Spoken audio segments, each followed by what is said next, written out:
Wonderful. Good morning, everyone. All right, I know people are getting settled in and joining us. Hopefully everyone got their email links and can successfully join this GoToWebinar meeting. It is just about 10 o'clock, so we're gonna go ahead and get started here. Great. So good morning, and thank you for joining this educational program. All participant lines have been muted to ensure the audio quality and provide a distraction-free learning environment. At the end of each presentation, we will allow for a short Q&A. You can use the comment section to send questions, and we will address as many questions as time allows. At the end of this program, we will send you an evaluation. We ask that you please provide us with feedback to ensure that we best serve our lupus community and provide engaging programs in the future. Each person that completes an evaluation will receive a $10 Panera gift card. So that's wonderful. I'd like to take a moment to read a brief disclaimer. The Lupus Foundation of America, Greater Ohio chapter does not give medical advice to patients regarding their lupus treatment. Your physician is the best source of information regarding the medical management of your lupus. This program is available for informational and educational purposes only. The content provided by the providers and other healthcare professionals within this context of this program is not necessarily the opinion of the Lupus Foundation of America, Greater Ohio chapter. So here we go. Okay, welcome everyone. Welcome again. Thank you for joining. I'm Leslie Tierney, and I've been dedicated to the mission of the Lupus Foundation of America, Greater Ohio chapter for over 21 years. I'm a registered nurse, and I've been working hand in hand to help lupus patients find optimal health. I thank you for joining us this morning and taking time to learn more. I'd like to take a moment to recognize our generous sponsors. Funding for this program has been made possible by an earmark from the state of Ohio and managed by the Ohio Department of Health, as well as the Commission on Minority Health and GSK and Us in Lupus. We would not be able to host these important programs like this without these pillar organizations. Thank you to each of them and for their generosity for their continued support. So these past 2 years have been a little different for our chapter to host our annual summits, and we're looking for ways to begin to reconnect with people. Projects are being carefully considered, and we are hopeful to be able to join together soon. Today, though, our panel has created presentations specifically for you to help you better understand lupus and ways to better manage your chronic illness. We have an excellent panel this morning. And our first presenter is Dr. David Blumenthal. Dr. Blumenthal, his topic today, he will be addressing lupus and the kidneys and new treatment options. Dr. Blumenthal is a board-certified rheumatologist in the Division of Rheumatology at University Hospital of Cleveland and is an assistant professor of medicine at Case Western University of Medicine. So thank you, Dr. Blumenthal. You do have the virtual floor here. And thank you for taking the time speaking with us. Thank you, Leslie. And thanks to the Lupus Foundation of America and the Greater Ohio chapter for everything you do on behalf of our lupus patients.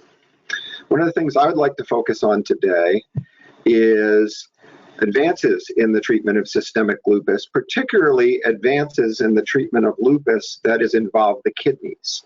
And so we're going to walk our way through this, and we'll get up to date on what options lupus patients and their providers have for the treatment of kidney involvement in lupus. Next slide, please. So we're going to start with simple stuff. I know this is a medically sophisticated audience, and some of this might be a little bit simple, but some people in the audience would benefit from us going over some of the basics. So when your kidneys get into trouble, you're in trouble, because the purpose of the kidneys is to move molecules from the blood into the urine and out of the body. There are all sorts of waste products that can build up into our bodies, but thank goodness our kidneys move those waste products from the blood into the urine, and by doing that, it prevents us from getting sick. There's also a lot of medications that leave the body by way of the kidneys, and the kidneys also move those medicines from the blood into the urine. Now, for the kidneys to work properly, the molecules that need to stay in the body need to stay in the blood and not leak out into the urine. And molecules that need to leave the body, they need to move into the urine efficiently. Now, you might hear that patients with kidney problems might have inflammation in the kidney, something that is called nephritis. This comes from the word nephro or nephron, meaning kidney, and itis, meaning inflamed. And in a lupus context, what this means is that the attack of the immune system on the body when people have lupus is often in the kidneys, as well as many other places. And when the kidneys are under attack by the immune system, the kidneys are inflamed, and we call that nephritis.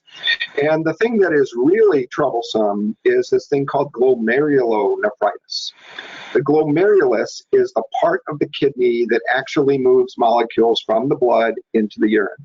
And it's specifically glomerulonephritis that gets people in an enormous amount of trouble if they happen to have lupus and the lupus is attacking their kidneys. And it is quite common for folks with lupus to have glomerulonephritis.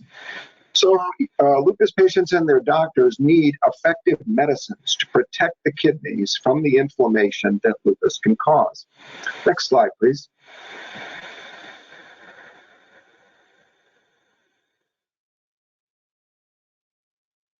So if you have glomerulonephritis, there is the potential for a lot of trouble. If the glomerulonephritis is mild, things are mostly okay. But as the kidneys get more and more inflamed, and as the kidney function starts to decline, there are a number of things that start to happen that are not good. Toxins that ordinarily would be removed from the blood and go into the urine start to build up in the blood, and people start to feel sick. Medications that are metabolized by the kidney start to build up in your body. You can get into trouble with medication toxicity if your kidney function is declining and you're unaware of it.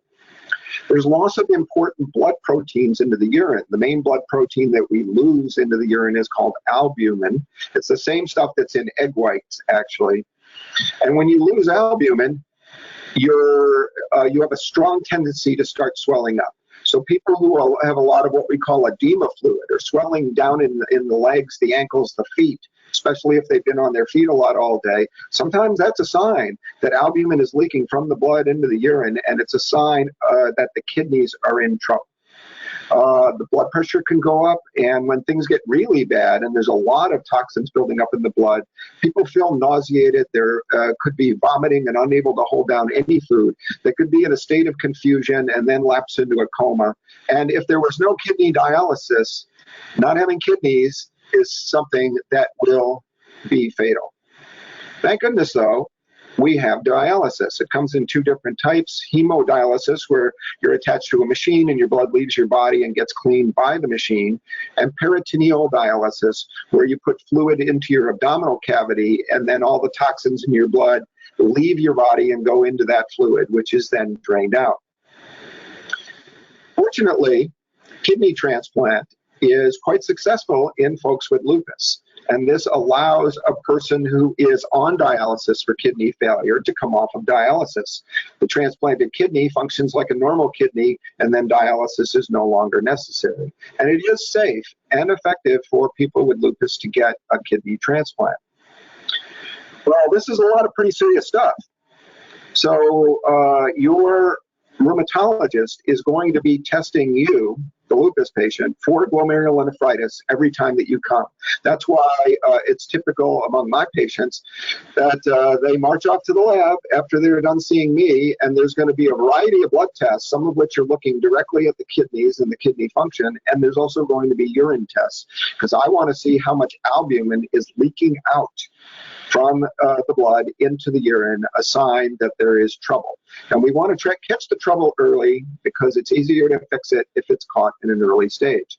And we absolutely do have medicines that can effectively treat glomerulonephritis to preserve kidney function. Next slide, please. So here are current medicines for lupus nephritis. On the bottom is blood pressure medicines, and blood pressure medicines, especially certain medicines that adjust the blood pressure in the kidney just so it is just so, are very important in lupus nephritis. Other things that are frequently used are prednisone or its equivalent IV, methylprednisolone, which is the stuff that you might get if you're in the hospital, hydroxychloroquine, azathioprine, mycophenolate, which is very effective, and if things are really not going well, the chemotherapy treatments with IV cyclophosphamide it can also get the lupus nephritis under control. Mycophenolate and IV cyclophosphamide, though, are not safe in pregnancy. So we generally have advice for our lupus patients who are of childbearing age. We do generally recommend that a pregnancy be planned. We would prefer that a person not have a surprise pregnancy while on medicines that are not safe for the baby, and that's what our lupus patients want as well. You'll also notice that we have fewer medicines that are safe in pregnancy, and sometimes this does limit our options a bit, but we can manage lupus nephritis safely even when our lupus patient is in the pregnant state. It absolutely can be done. But I think our preference overall is that a pregnancy be planned and that the pregnancy start at a time when a person's lupus is under very good control. Next slide, please. So even though we do have a number of effective medicines, I personally would like to have a lot more, and I think my lupus patients would absolutely like to have a lot more options to consider. And these options do become available to us when they are FDA approved. Occasionally, we do things that are not FDA approved. This is called off-label use. If we are using medicines that are safe and have been around for a long time, and it just happens that the FDA did not comment on their use in lupus. But most of what we do are things that are FDA approved. And you might wonder, how is it exactly that the FDA approves stuff? Well, I was on the committee that the FDA flies in to approve drugs for rheumatology purposes, including lupus, and I was on that committee for about 3.5 years. And I can kind of fill you in on how this works. So let's say a pharmaceutical company has a medication and they have a suspicion that this would be very effective in lupus or in any other medical disease. Well, the first thing they do is they give this medicine to experimental animals. These are called preclinical studies. If the rat or mouse immediately drops dead after receiving this medicine, I don't think this is ever going to be used in any humans. They're trying to make sure that this is actually safe when they expose animals to these medicines. If it does seem like it is safe, then they ask for human volunteers. These are called phase 0 studies. These folks do not have lupus. They are normal human beings who will get compensation from the company for being willing to be a volunteer. They give them one dose of the medicine and see how much that medicine shows up in the bloodstream and how rapidly it leaves the body. And this gives them an idea of what sort of dose a human being might need to be on to get a certain effect. Then they have what's called phase 1 trials. And these folks do have lupus, but there's very small numbers of patients in the trial, and they're just trying to find out, is it safe? Then we move on to phase 2 trials. These are larger in size. They're still trying to figure out what the proper dose should be, and they're starting to look at whether it's actually effective for lupus. In phase 3 trials, which is what happens next when the drug seems to be safe and also potentially effective, now you get a lot more people in the trial, typically about 1,000 to 3,000 people. And sometimes there's 3 or 4 trials that are being presented to the FDA. So the FDA will take a look at how this drug is performing in the neighborhood of 3,000 to 12,000 patients typically. Now, right now, there's a great deal of discussion about whether coronavirus vaccines are safe. I just looked it up this morning, and 280 million Americans have received a dose of the coronavirus vaccine. And when you compare that to what the FDA needs to determine that a medicine is safe and effective, that's usually based on, I don't know, 8 to 12,000 people, sometimes quite a bit less. Well, we now have experience with 280 million people with the coronavirus vaccines, and it generally is going quite well. So anybody who's a little worried that the coronavirus vaccines have been a little bit understudied, actually we have enormous amounts of experience with these coronavirus vaccines compared to what we typically do with any other new drug application to the FDA. So after the phase 3 trials look promising, the FDA flies in the committee and the professionals at the FDA itself that have been analyzing this drug for sometimes 3, 5, 7 years. And then they have a vote. And the committee makes a recommendation to the FDA, and then about 3 months later, the FDA gives its final judgment, and that's how things get FDA approved. But we're not done yet, because there might be rare side effects, and you might need to have 20,000 people on the drug to be aware that certain various serious things could happen. So then they have a post-marketing phase. Some people call this phase 4, where the drug is FDA approved. Lupus patients are receiving it. Lupus doctors are prescribing it.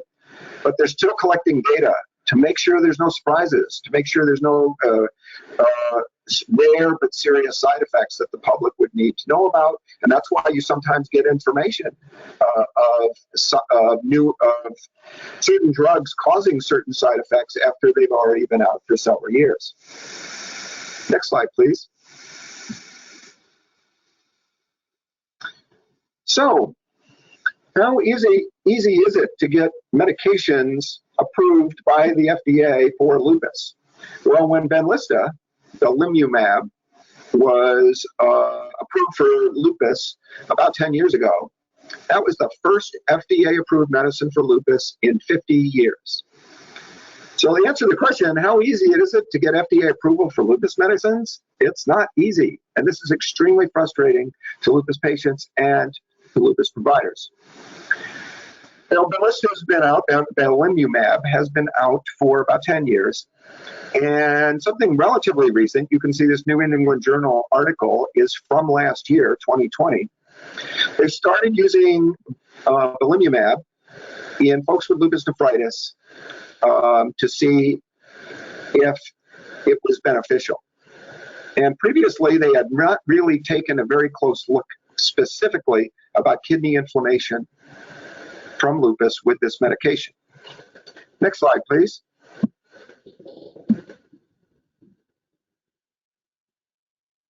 So here's what they did.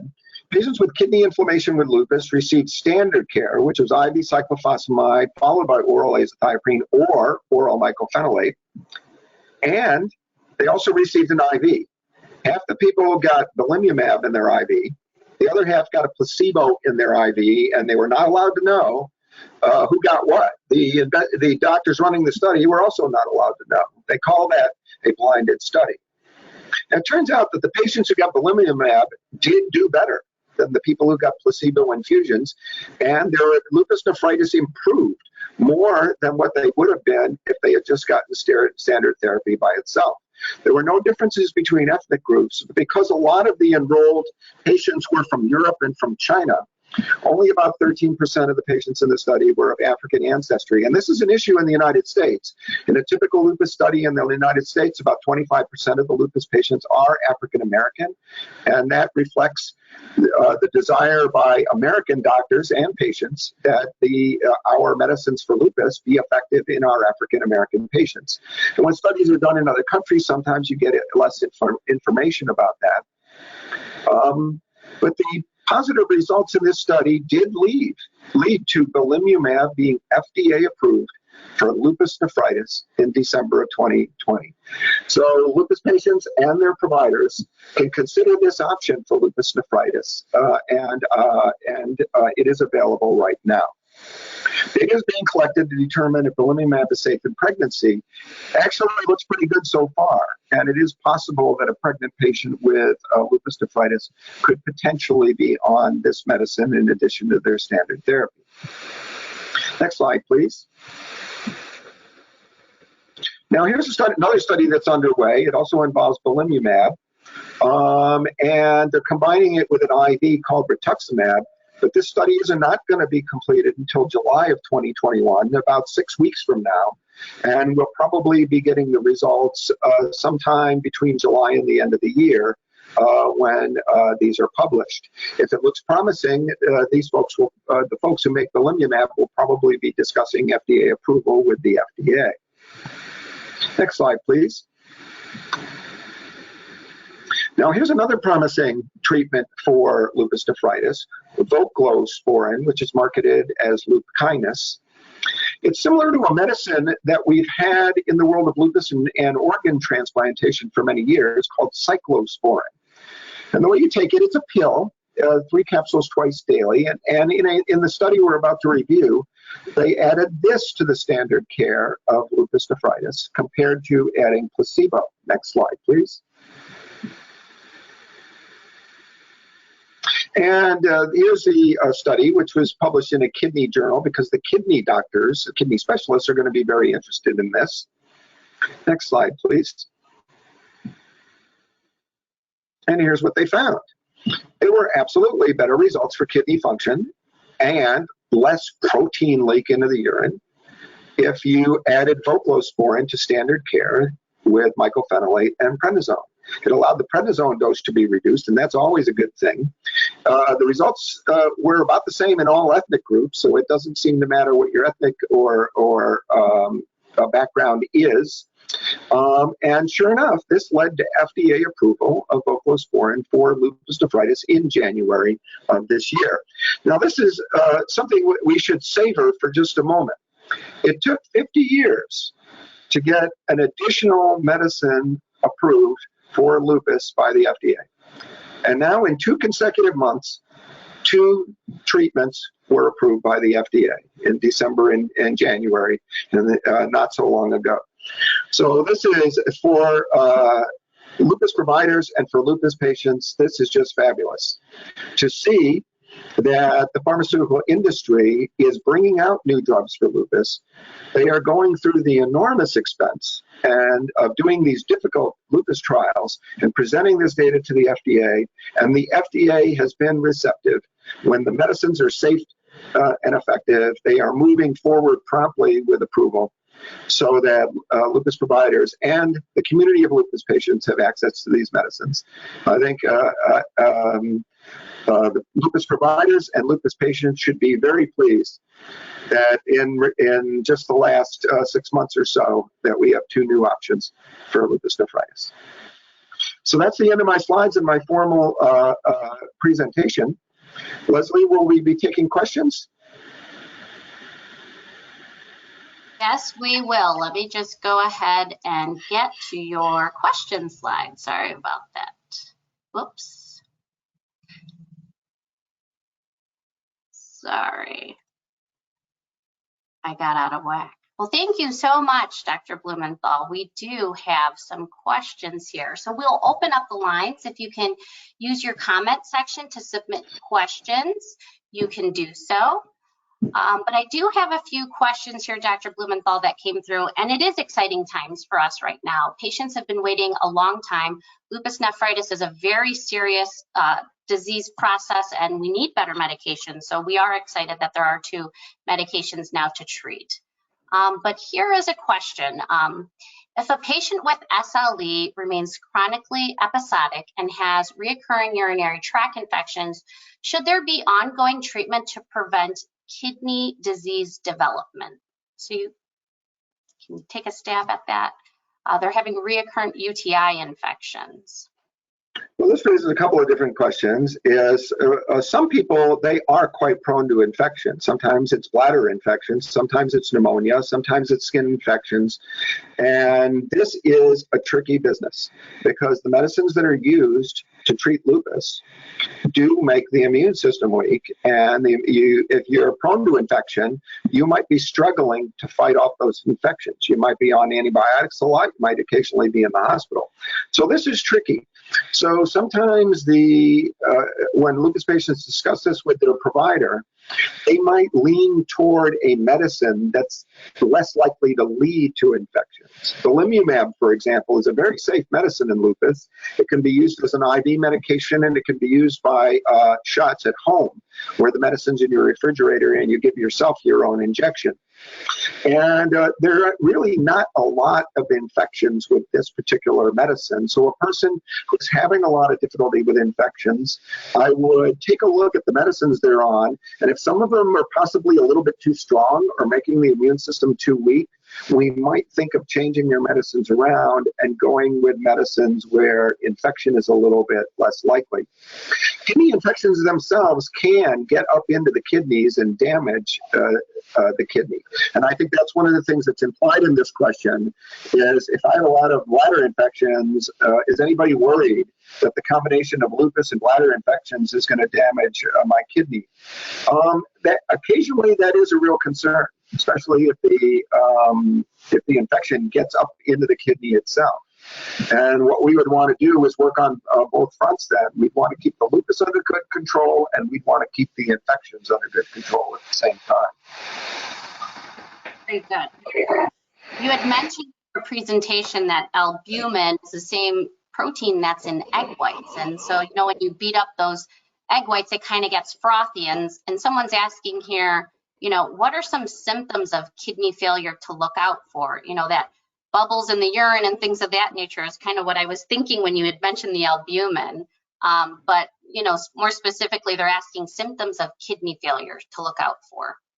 Okay, so just on the subject of bubbles in the urine, that actually is a real thing. If you have a lot of protein in your urine, it can be a bit bubbly, but you're not going to be able to tell that. There's lots of bubbles in the urine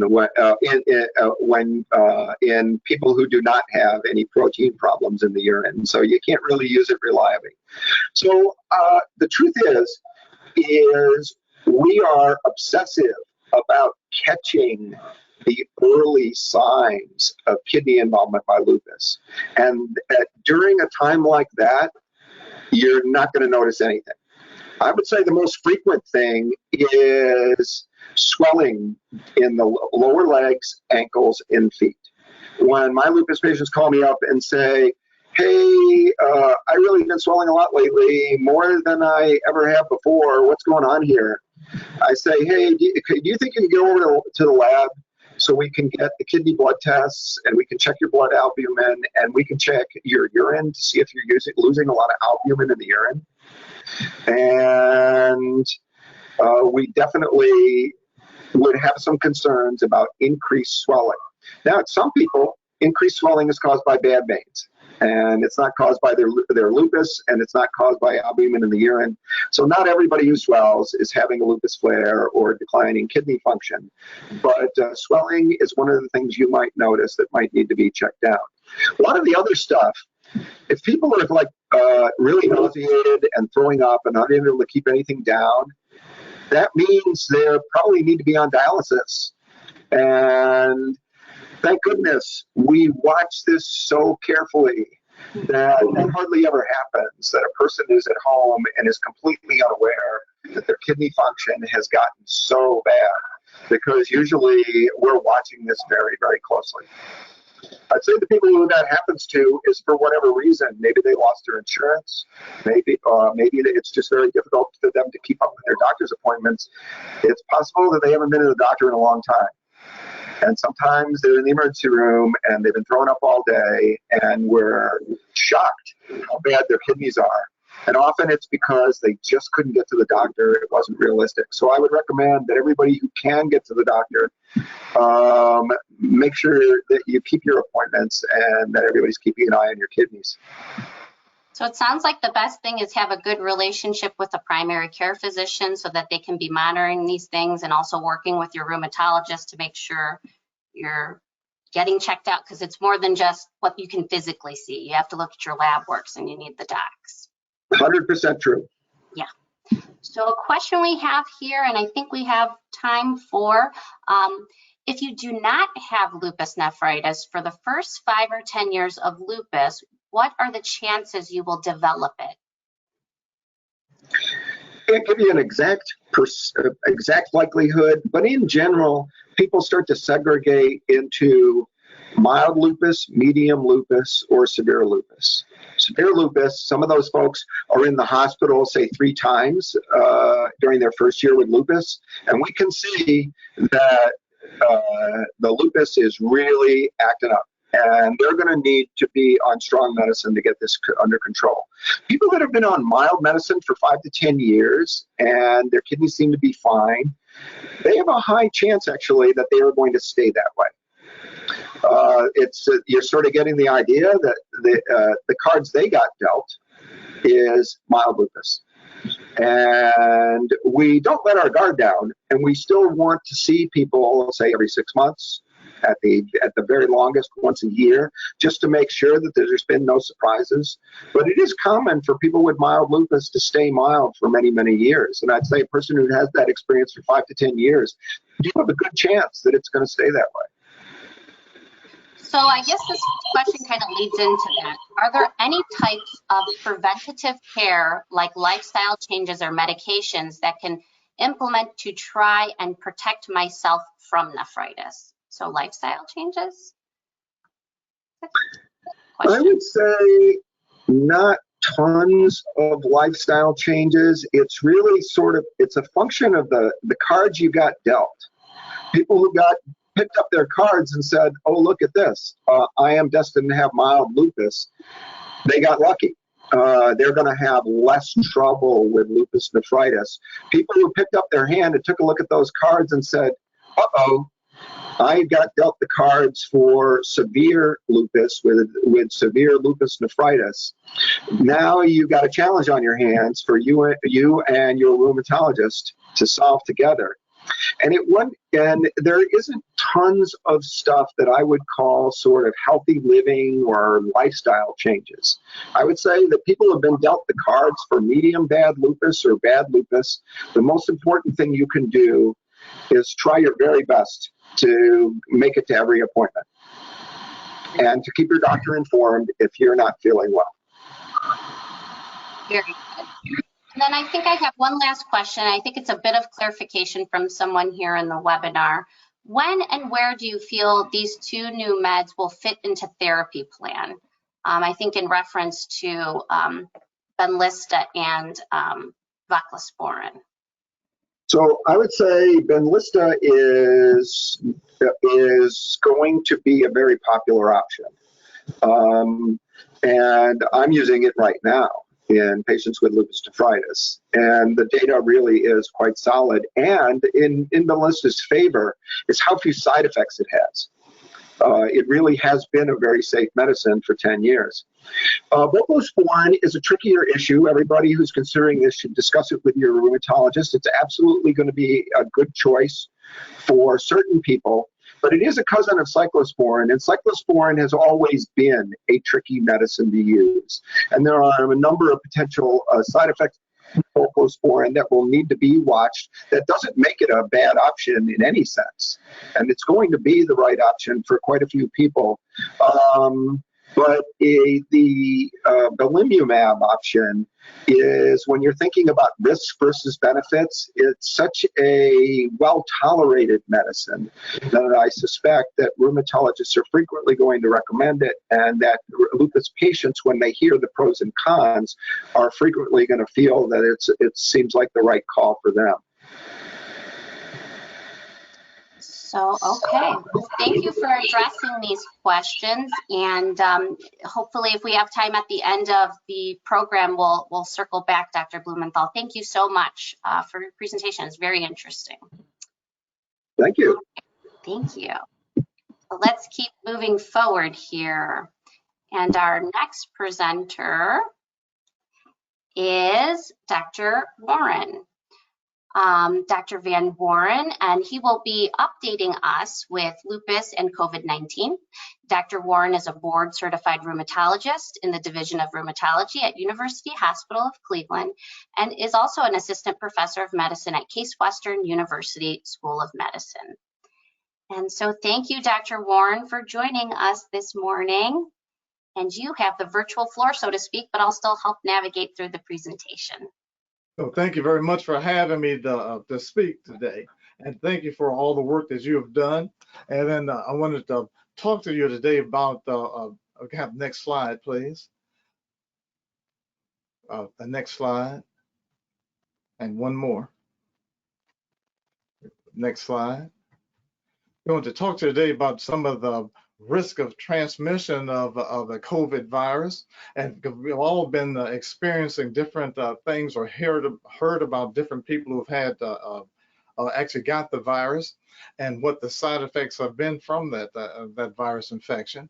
But you want to think about what is a risk, what are our risks for actually receiving that virus or spreading that virus. And it seems like the risk of transmission seems to be related to the duration of contact, or closeness of contact, and the viral load of the person that is spreading the virus. We're going to have, and also it seems that if you're in close environments where there's not enough ventilation or not a lot of ventilation, that may also increase the risk of transmission of the virus or receiving the virus. We have next slide. We're talking about the coronavirus. Is actually it's an RNA virus that's enclosed within an envelope, and that envelope has various proteins on the surface of it. That virus seems to be very closely associated with some viruses that are more affiliated with bats and other bird-like animals. The host receptor for the virus cell is that it seems to affect a certain part of the cell, or receptor on that cell. That's the angiotensin converting enzyme 2, which is the same receptor that we look for in people with sarcoidosis. We have the next slide, please. Now, we've heard many times about those different variations of that virus or different variants of that COVID-19 virus. That COVID-19 virus that we talked about earlier is that is an envelope virus with RNA in the center of it. And that there have been many mutations. Some of those mutations don't seem to affect the virology or the virulence or the severity of that virus infection, or the ability for that virus to avoid treatment. We have the next slide. And then I just want to speak about just maybe about 3 of those variants, but this one of the variants that we call the United Kingdom variant, or the UK variant, is that B117. It has more than 12 mutations compared to the original virus, and many of those mutations are actually on that on the wall of that virus, or those proteins on that virus. And some of those proteins seem to provide some increased susceptibility to people to receiving that virus or becoming infected with that virus, but it doesn't seem to be any increased risk of people dying compared to the original virus.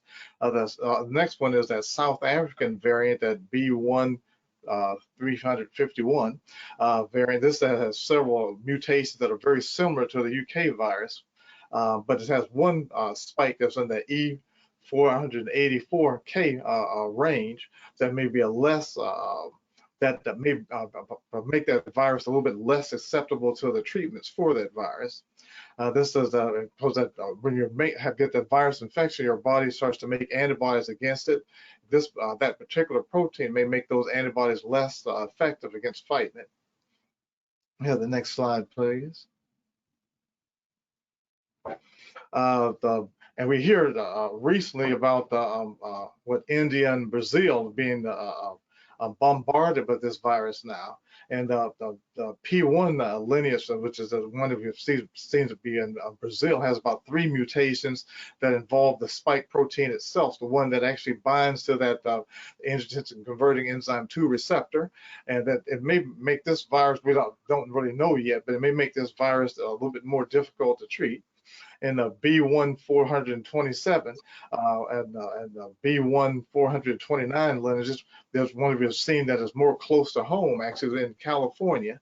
This was one of the two big variants that were found in the California type of the COVID-19 virus.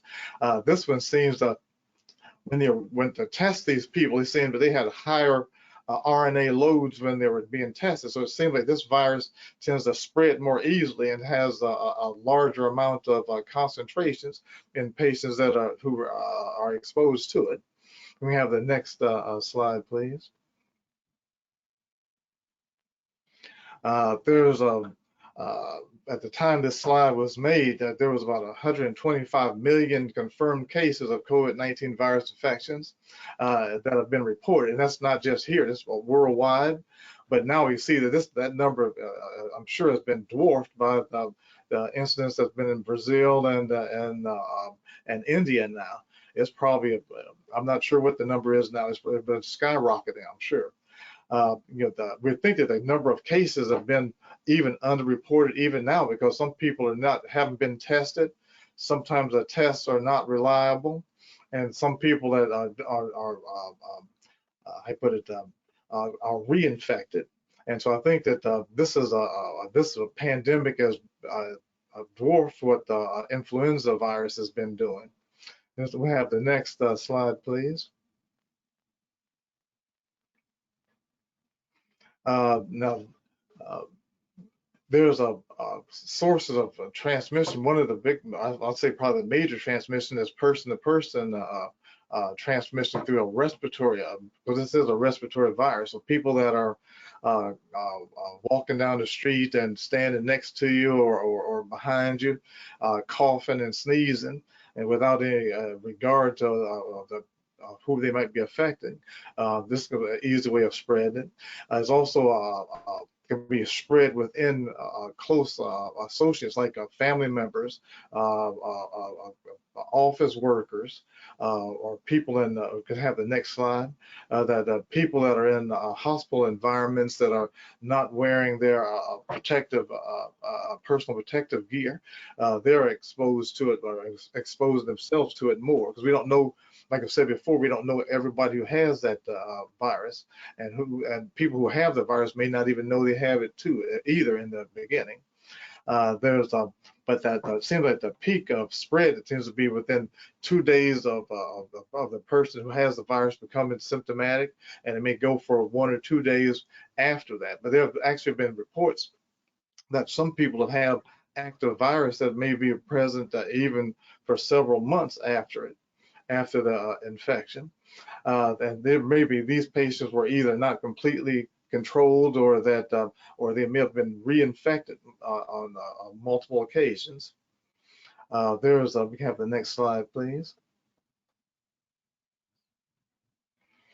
There are, that people who are asymptomatic may be spreading that virus and never even know it. And it seems like now that the majority of people that are being hospitalized are actually younger people now, and these are the ones that are probably going to the to the big crowded events with parties or spring break.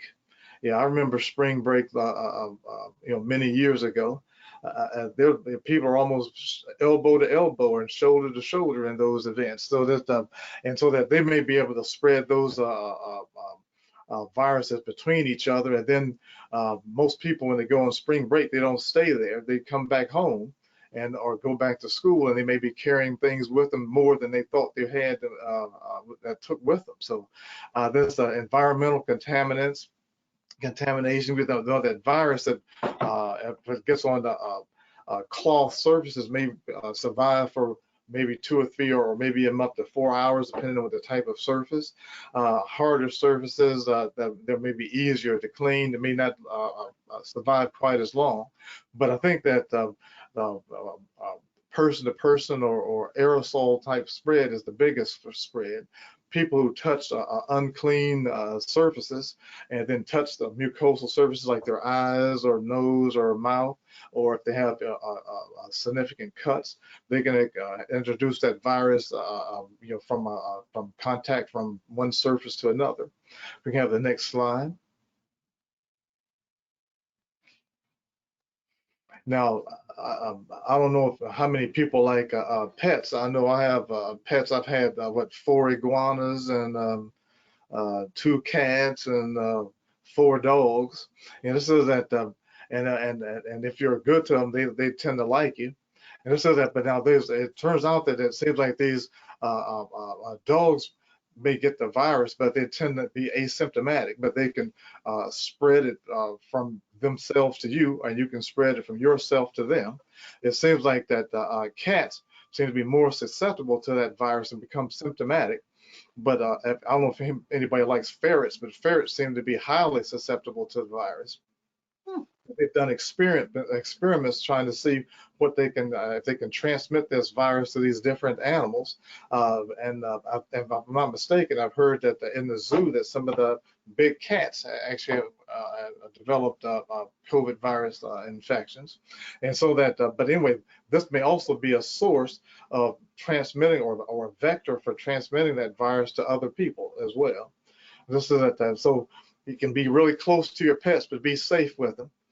I don't know. I haven't seen any pets wearing masks yet, though. This is. I want to have the next slide, please. When you're, if you're contracted that virus, your body is going to try to get rid of it, and one of the ways it gets rid of it, it has that we talked about earlier, that antibody system. And I wanted to really kind of emphasize it just a little bit, because many of the medications that we use to try to mute the lupus response, we do that by reducing the amount of antibodies that these people make, or that the people with lupus make. And so in this situation, that may be a little bit of a conflict, or in terms of how to treat this COVID virus and also treat the lupus, because that patients that are being immune compromised from either medications or the lupus being very active, they would seem to have a more difficult time trying to get rid of that virus, because we're kind of muting that antibody response. It also turns out that there is a cellular response as well, and with T cells and activated macrophages, where they try to engulf that virus. Some of the medicine we use also help to mute that response. And so it may be more difficult for patients to get rid of that virus with that medicines that we use. And so I think that this is maybe an important issue, and maybe one of the reasons that we may expect that some patients with lupus or other conditions that we use medicines to compromise their immune system may reduce our ability to, or at least to control that virus infection. And also their personal ability to control that virus infection on their own. We have the next slide, please. So this is just a kind of like a quick overview on trying to avoid that virus. Is basically social distancing. And when I say social distancing, I don't mean you have to go from one state to the next state in order to get away from somebody, and that's that person is really chasing you. And I think that, but if you just want to get maintain a 6-foot distance from others while in public, avoiding close contact with individuals, if you have a family member who is sick, you want to try to not spend too much time in really close contact. We have the next, okay, thank you. You have hand washing. You want to do proper respiratory hygiene, like cover your cough or your sneeze.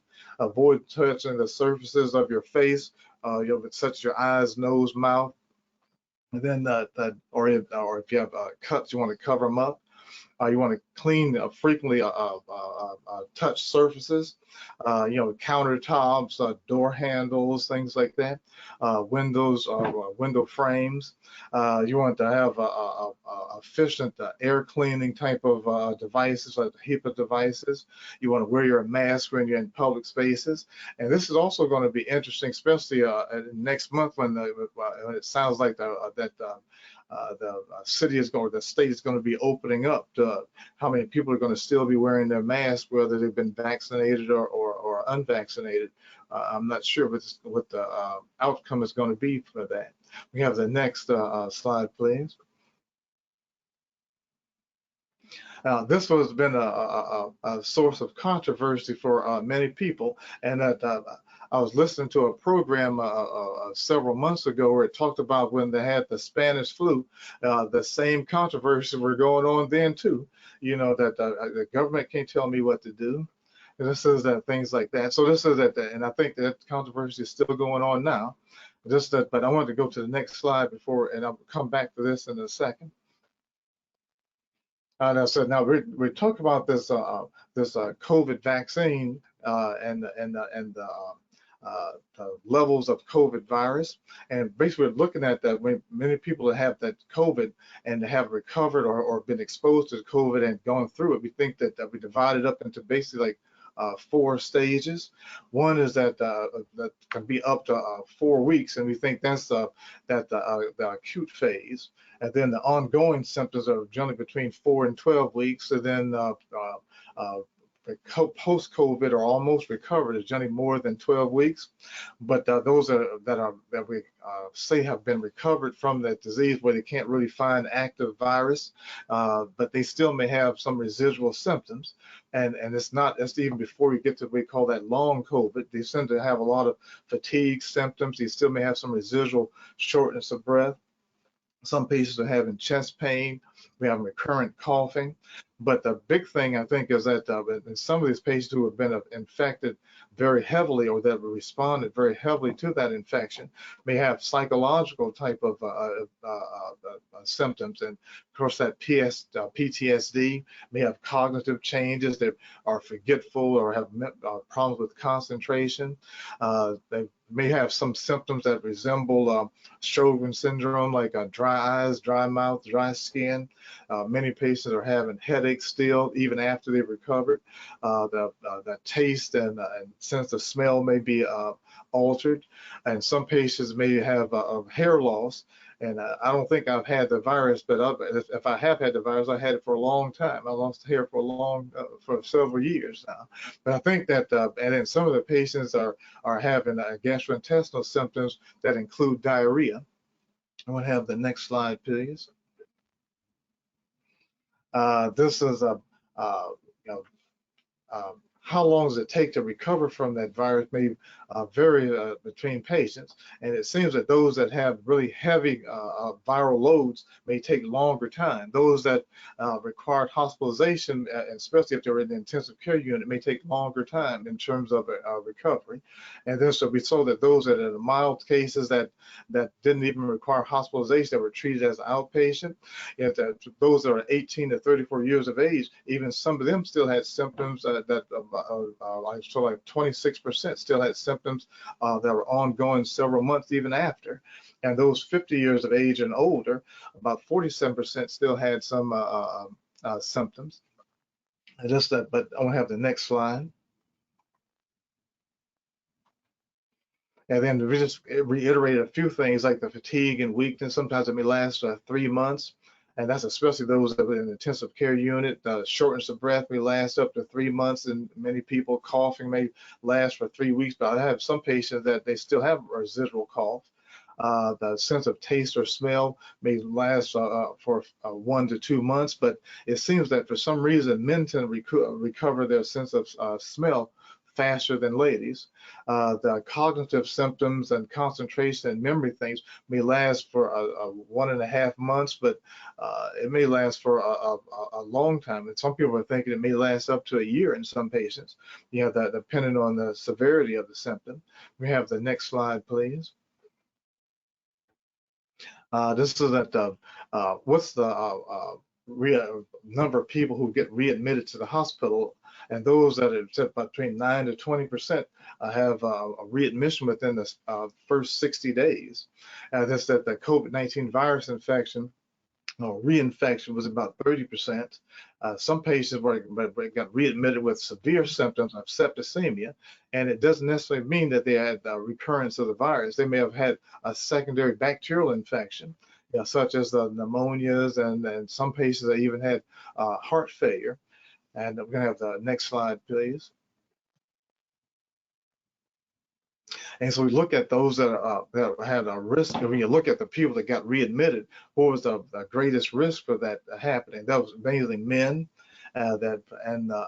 Caucasian people, people that had developed congestive heart failure, those who are diabetic, those that had frequent visits to the hospital even prior to the diagnosis of that, they seem to have a higher risk of recurrence, of readmission. Those that have severe pain or persistent pain, they tend to come back to the hospital because of that, that chronic pain. Those that have significant cognitive impairment, they need to be readmitted to be reassessed. And then those that have limited function, they can't seem to get around because they've been affected by this virus so badly. Those seem to be causes for readmission. We have the next slide. And this was just a slide, just to talk, just like a schematic that talks about what this virus looks like, and it's basically that crown on the top that looks like a dartboard, like you're shooting a dart into a dartboard. Yeah, that's the spike protein, that the one that tends to join or attach to that receptor, that angiotensin converting enzyme 2 receptor. And then once it gets attached to that receptor, it tends to be engulfed into the cell. And then once it gets engulfed into the cell, that envelope tends to break open and allow that RNA, that swirly stuff in the center, to get loose and get into the cell and do what it's going to do. We have the next slide, please. And this is sort of a schematic. I hope everybody can see it, but it's basically, if you look on what it looks like on the left-hand side of the slide for me, is it's showing how that virus is engulfed into the cell, and then once it gets into the cell, it starts to release that RNA virus. That RNA virus then starts to try to hijack your cell. So there's that. Just imagine you get into an airplane and you got somebody that got into the airplane that had their ticket punched and they got in. But then once they got into that airplane, they started to do things that they ought not to do, and that's what this virus is actually doing. It's getting into that with something called a reticular endothelium system, but basically the rough part is if you look at the inside of your cell in the cytoplasm away from the nucleus, there's something called a Golgi apparatus, and that Golgi apparatus has some proteins on it, which are RNA, and that RNA tends from the virus tends to get in contact with that rough endoplasmic reticulum and starts to produce more virus. And then it goes from that rough endoplasmic reticulum after that new virus, it starts to develop that envelope, or it gets engulfed by the cell, which produces an envelope about it. Then that virus breaks out of that cell and goes to infect other cells. And so you may have got one virus in the cell, you may have 100 viruses coming out. So we have the next slide, please. And this was a study, because it was very interesting to me, is that why do you lose your sense of taste or your sense of smell? And some people develop muscle pain or weakness. And it found out that these viruses may actually affect your central nervous system, or even the peripheral nervous system as well. But how does it do that? And there was an article that had a whole bunch of names that I can't pronounce, that talked about that. And this is one. We can go to the next slide, please. And it showed that many viruses, and they've looked at viruses, and it's not just unique to this COVID-19 virus. We see that some other viruses also can affect the central nervous system, and it can do it by encephalitis or toxic encephalopathy or acute demyelinating lesions that almost look like multiple sclerosis. And this is but many of these conditions also cause headaches, and may lead to seizures or altered consciousness, even to the point of having coma. And then the loss of the smell smell and taste. And then just talk about the first one is that viral encephalitis. And this is actually an inflammatory condition that actually affects the brain parenchyma, the actual brain cells. And this is and it tends to have a very fast onset, very acute onset. And they tend to have a lot of headaches. They tend to have fevers. They have I would say a stiff neck. They're very rigid, in terms of when you're examining them. They may have convulsions and an altered consciousness. These may be the people that are talking out of the head, so to speak. We have the next slide, please. And there's acute toxic encephalopathy. This is sort of like a indirect way of affecting the brain. You may have reversible brain dysfunction, which is a good thing. It's not good that they have it, but it's good that it's reversible. They may have then exposed like toxemia-like symptoms. They may have electrolyte abnormalities. They may have decreased oxygen, so they become hypoxic and have brain conditions or symptoms that are related to not having enough oxygen. And it seems like that respiratory infections are as an independent risk factor for having this symptom. The cerebral edema, if you look at on CAT scan or MRI, they tend to have swelling about the brain. They also tend to have headaches. They may have difficulty with swallowing or speaking. They may have the mental disturbance. They may even have delirium, and even to the point of having predominantly visual hallucinations. These patients tend to have, I would say, a course that you don't deal with them in terms of these metabolic things, they can end up having leading to death, even though it's not really directly related to the virus itself. We have acute cerebral vascular disease, and these are respiratory-related infections that seem to be, like we talked about before, is an independent risk factor, but these tend to have we call it cytokine storm, but they tend to release a whole lot of inflammatory chemicals to try to fight this infection, but they kind of go overboard. It's just like hammering a nail with a sledgehammer type of thing. This is that, I want to have the next slide, please. Then they also find that some of these viruses can actually directly affect the nerve. And these viruses may, just because of this virus in particular, it may get into your nose or your oral or into your mouth. It may go directly from your nose and use the olfactory nerve, go directly into the olfactory bulb, and then the olfactory bulb is right in front of the brain. And once you pass that olfactory bulb, you're right in the brain.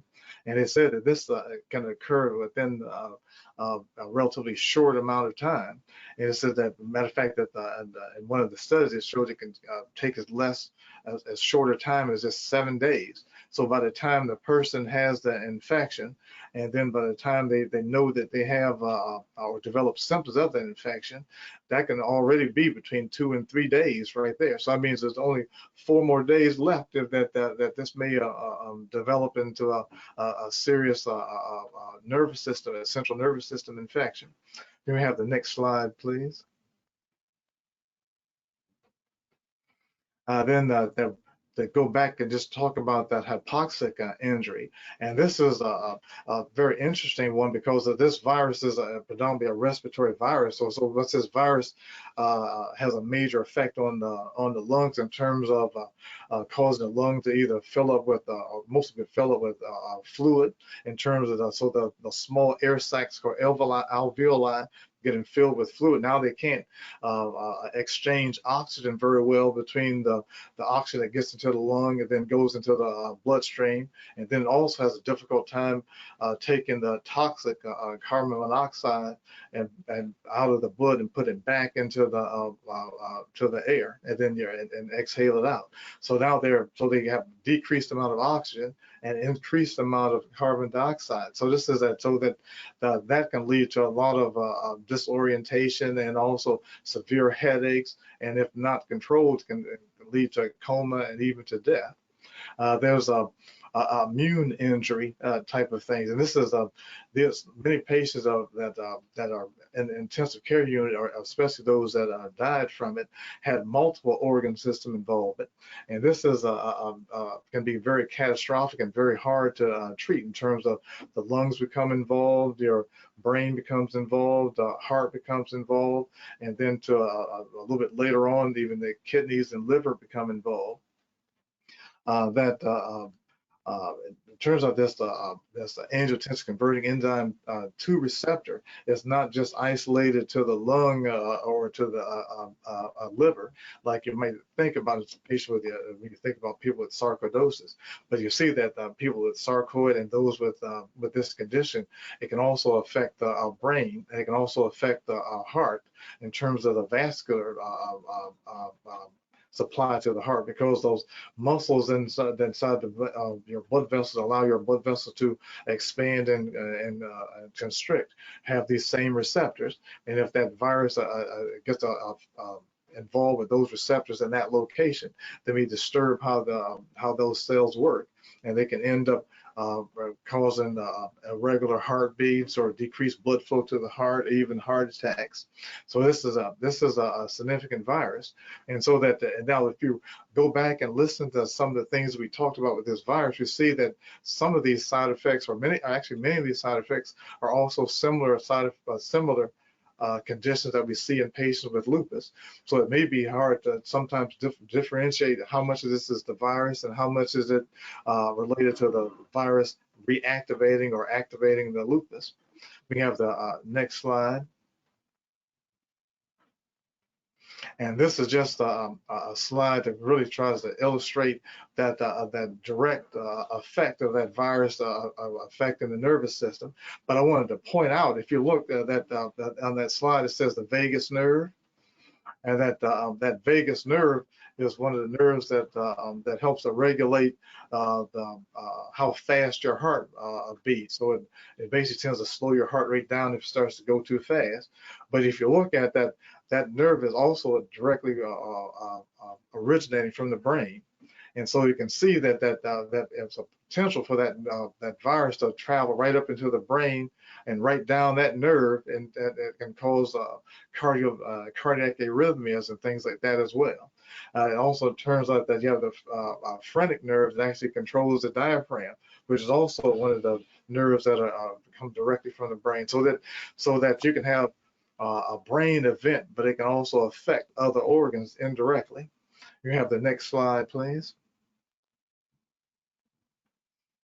This was just to talk about that. There was even a study in Germany where they looked at some of the people that had this virus infection, and saw that some of them had biomarkers that looked like heart damage, and that's basically like heart muscle enzyme elevations. That some had ongoing inflammation even after they recovered from that, and it was about 60% who recovered from the virus.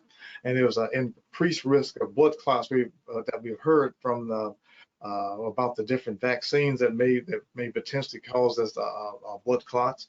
But we also see that the virus itself may be contributing to blood clots in some people. And it seems to be more in older patients, but it's not limited to just older patients either. Younger patients may also have it. Have the next slide, please.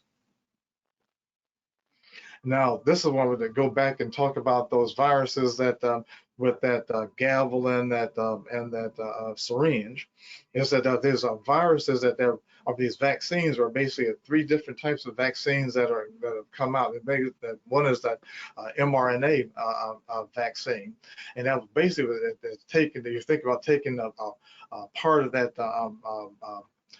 virus that is ineffective, that's not going to cause any infections, and they try to find what that protein, what are the components of that protein. Then they try to duplicate it by making a messenger RNA.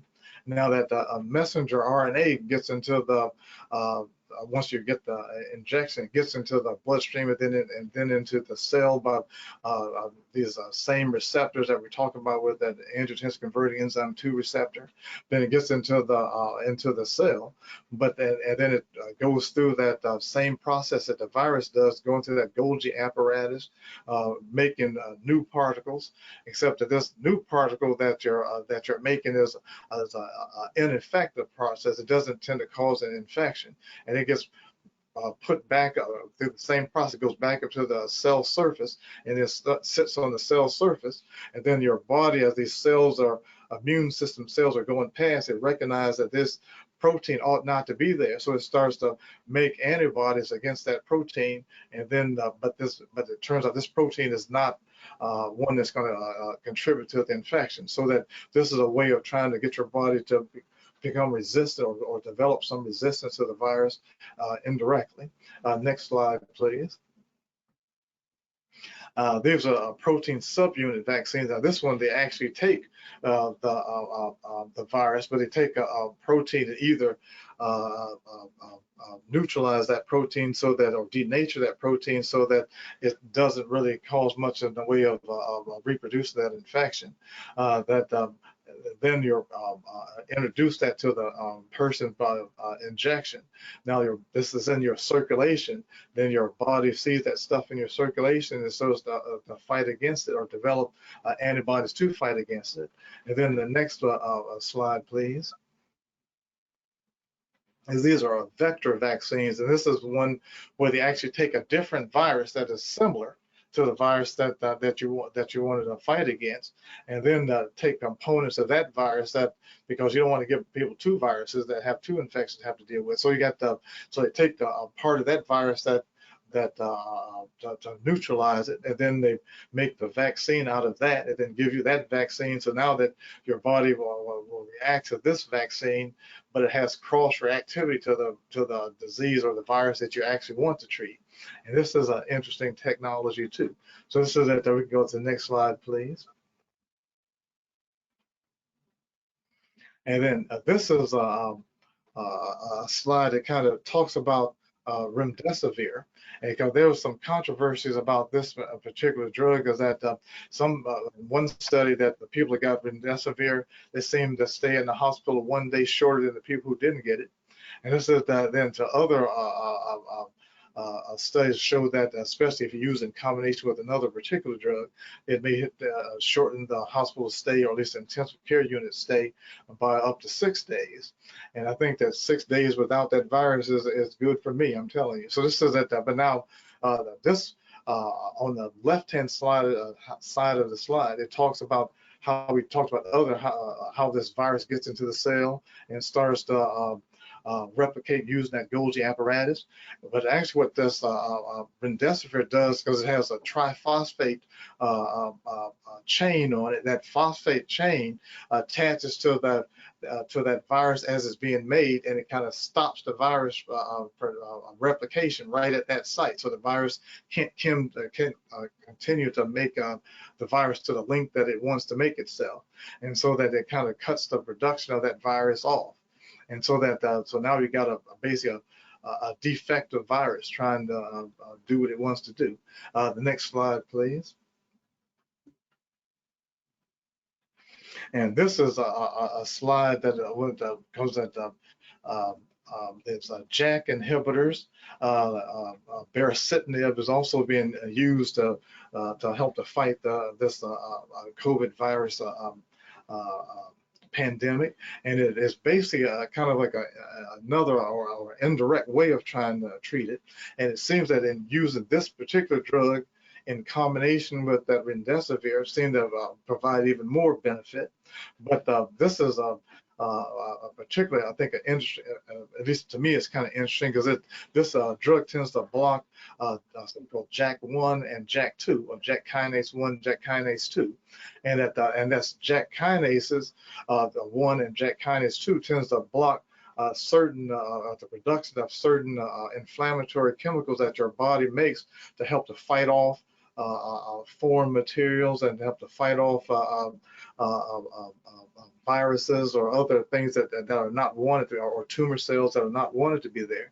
But with this COVID-19 pandemic, sometimes we make too many of those enzymes, and they tend to lead to something called cytokine storm, and where you got just so much of these cytokines that are being produced, and just by using this particular drug, it helps to reduce the amount of those cytokines that are being made, so it kind of reduces that your body is going and fighting against its own self by producing too many of those cytokines, which is what's on the second side of that slide that's showing. And so I think that we can have the next slide, please. I think that this may be a way that we can show that how that people that are with this condition, how they can kind of like overdo things. And I think that this is kind of interesting to me, is that we see that a lot of patients that have lupus, when they're reacting to different things, to what would have been a fairly benign condition, but the lupus kind of overreacts to it in terms of producing too many antibodies or too many cytokines or chemicals that help to destroy things. This may, to me, it seems like it may be an interesting, or somebody ought to look into it and see if this may be helpful for even lupus patients even. And so that, but on this slide, it kind of looks at different things together, and it looks at that baricitinib, and looks like tocilizumab, and which is kind of another way of doing the same thing as that that the baricitinib is doing, except it's directed against a particular cytokine, and that's basically IL-6.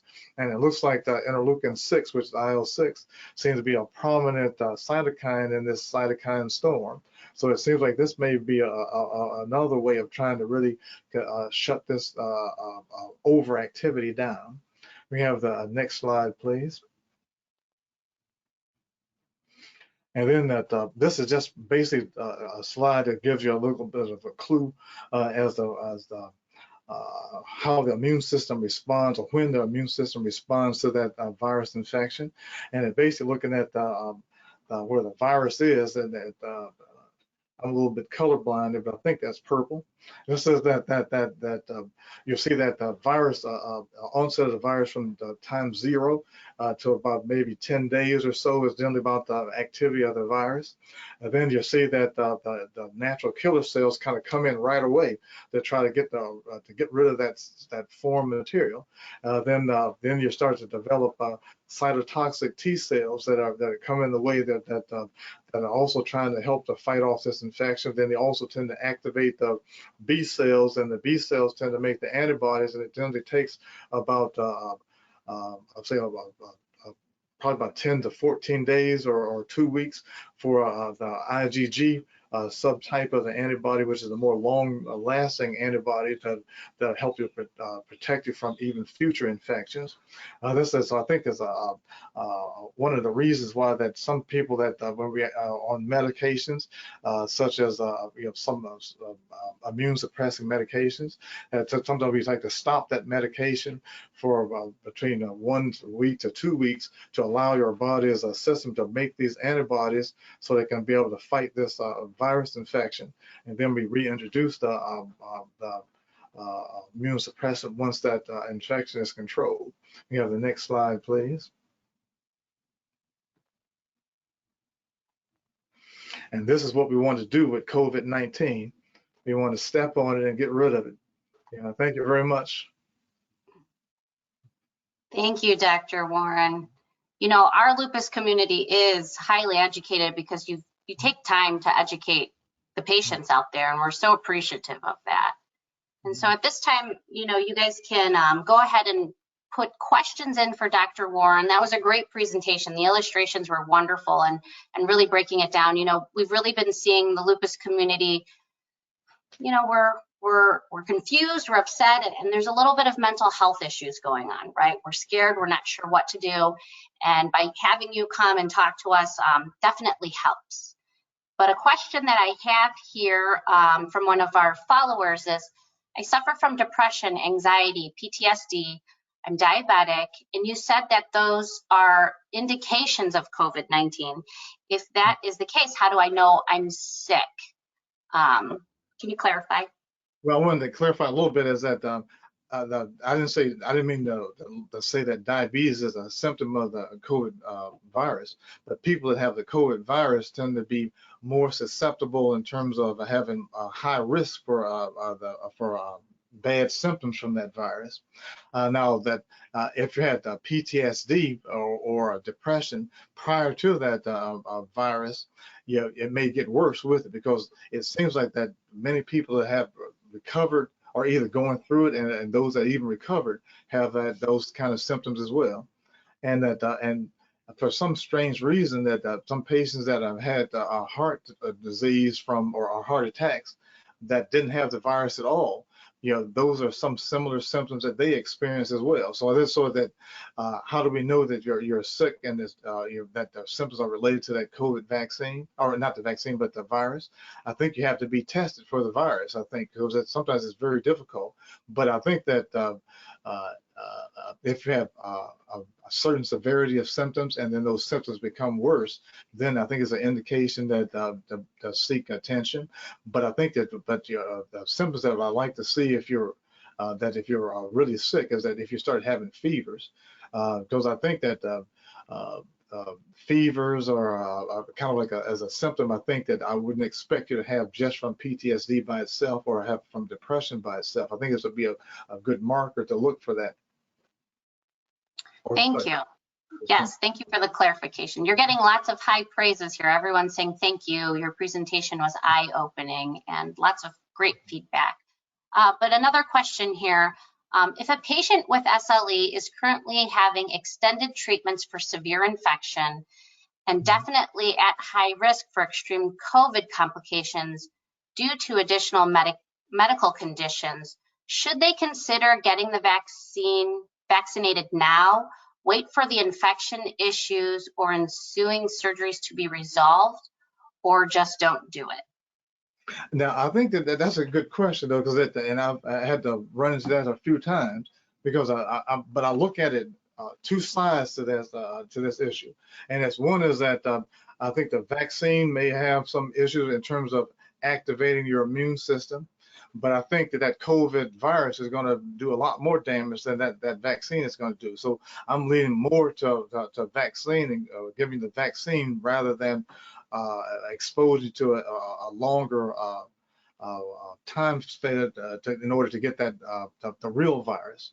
Now, I think that if your lupus is not well controlled, I want to try to control that lupus first, even before you get the vaccine, if possible, if we can get it controlled, relatively quickly, because it turns out that many of the chemicals or medicines that we use to control lupus to suppress the immune system will also suppress your response to that vaccine. Because when you get the vaccine is not giving you immunity. You have to develop that immunity by making those antibodies and those natural killer cells and those activated macrophages in order to fight the ensuing infection that may occur. And then these medicines are actually trying to keep you from making so many of those antibodies to allow your lupus to come back under control. And then and some of the medicines are actually inhibiting the like interleukin 6, which is one of the chemicals that your body uses to rev that immune system up and to try to fight things off. So I think if you get the vaccine while you're taking these medicines, you may not really respond that well to the vaccine. So we hear you. Definitely get your lupus symptoms under control first and work with your rheumatologist when facing that.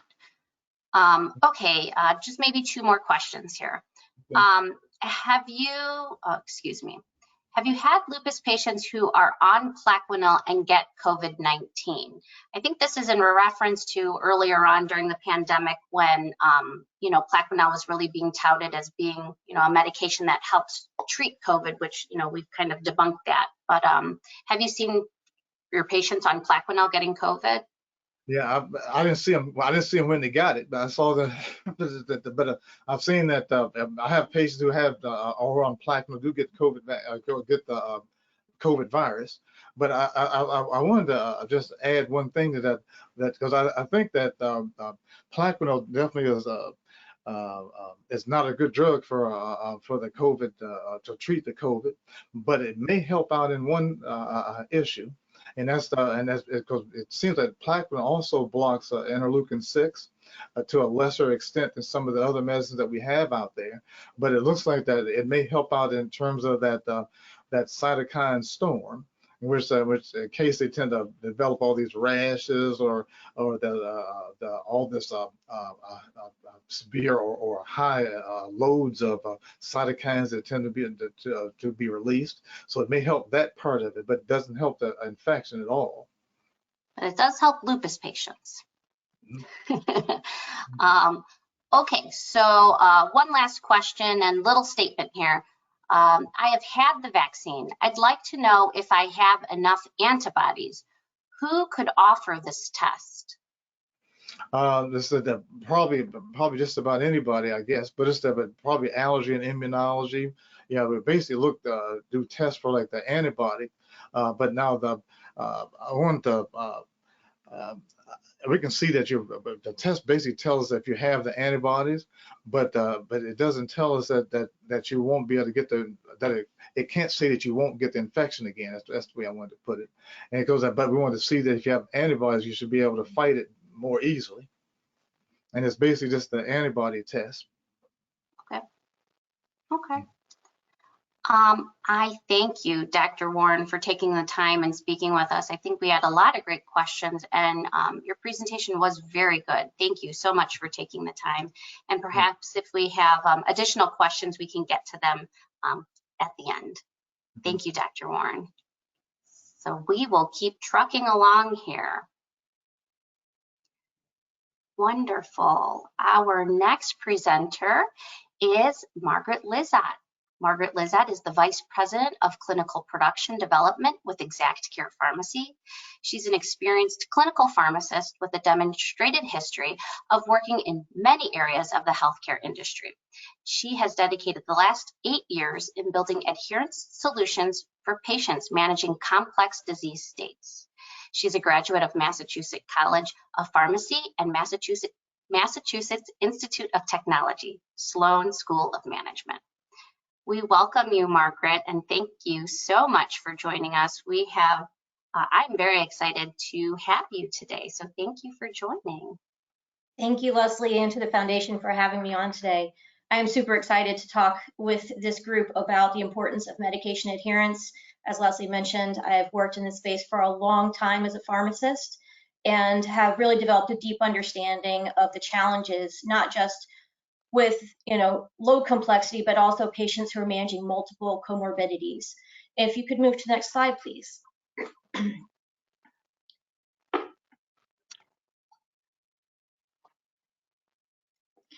So this might be eye-opening for a lot of people.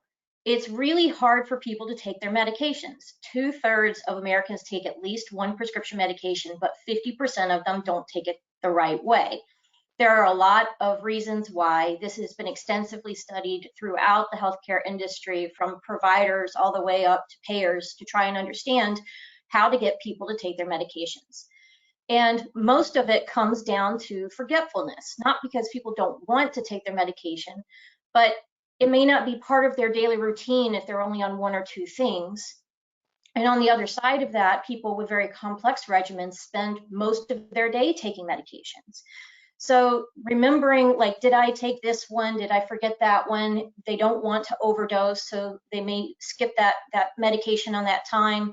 Or if you're one to transfer your medications into a pill box, it's actually really easy to make mistakes doing that. Up to 25% of the time, people will put the wrong thing in the wrong slot or forget to take them all out of that little box when they're taking their medication at their dosing time. If we move to the next slide, please. This can be a particular concern with patients with lupus.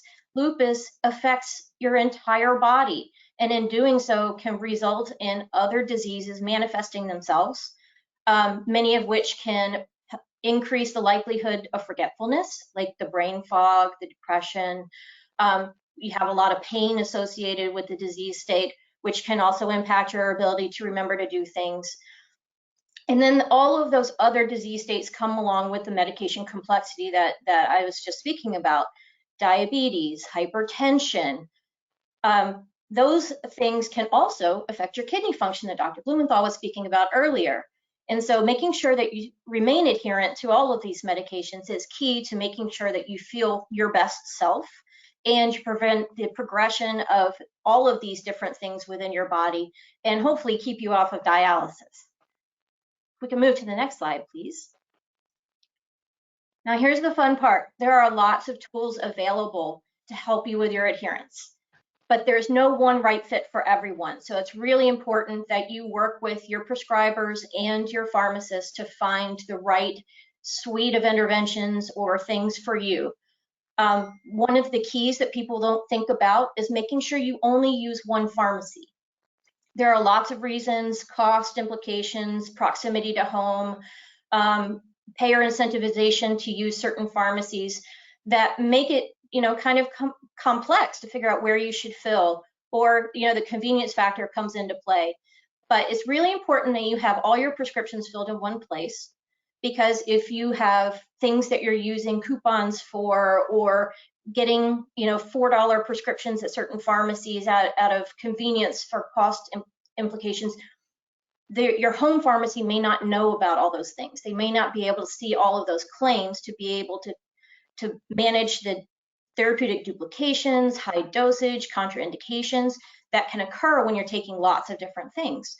So making sure that you find one pharmacy that you're really comfortable with, that you appreciate and trust the pharmacists that work there and the staff that support them is really, really important. Most pharmacies these days offer some sort of automated refills.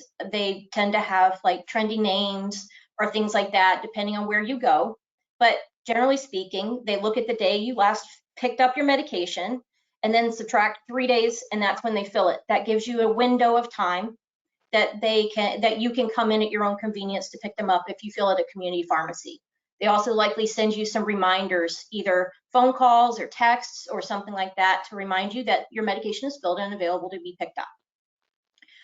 In the last, I'd say, 5-6 years, there's been a lot of emphasis around synchronization, and that means lining up all your fills to a single day so that you only have to remember to go to the pharmacy once. Now, if you're taking lots of things and that's, a high, out-of-pocket concern, they can be split up into 2 or 3 different trips if that's what you prefer. However, lining all these things up does help you improve your ability to stay on all your medications. If you remember the first slide, lots of people don't remember to renew their prescription with their prescriber, and lots of people don't remember to call in their refill, which is the reason that automated refills and medication synchronization really help. Now you can get into some more interesting things like pre-sorted packaging by day and time. There are lots of providers that offer this service now. Many independents do, as well as some national players like Amazon and CVS. Those are great for a lot of people, especially if you're stable on your medications and you're taking lots of things.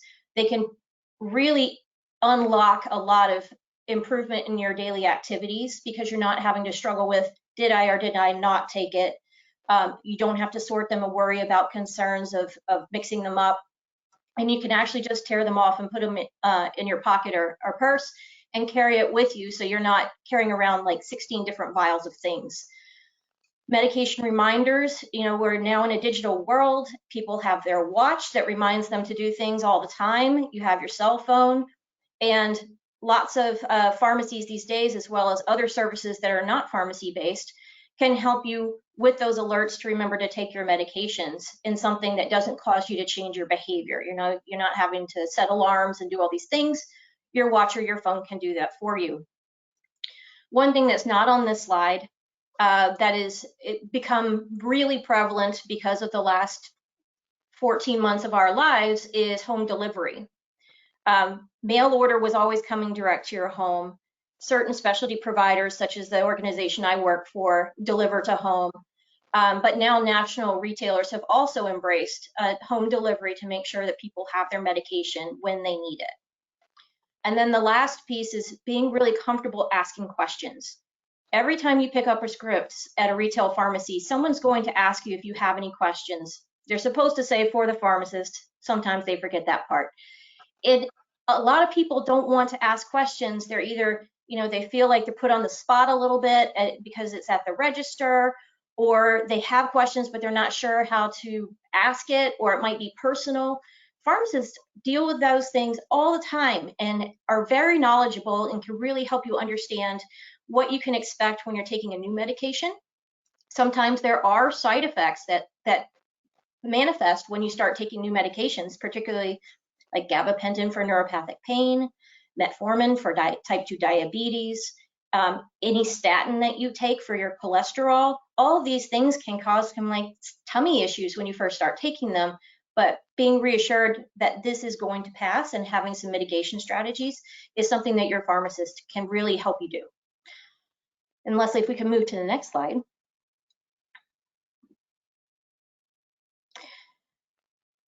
My organization focuses on a few certain strategies for driving adherence, and these are compliance packaging.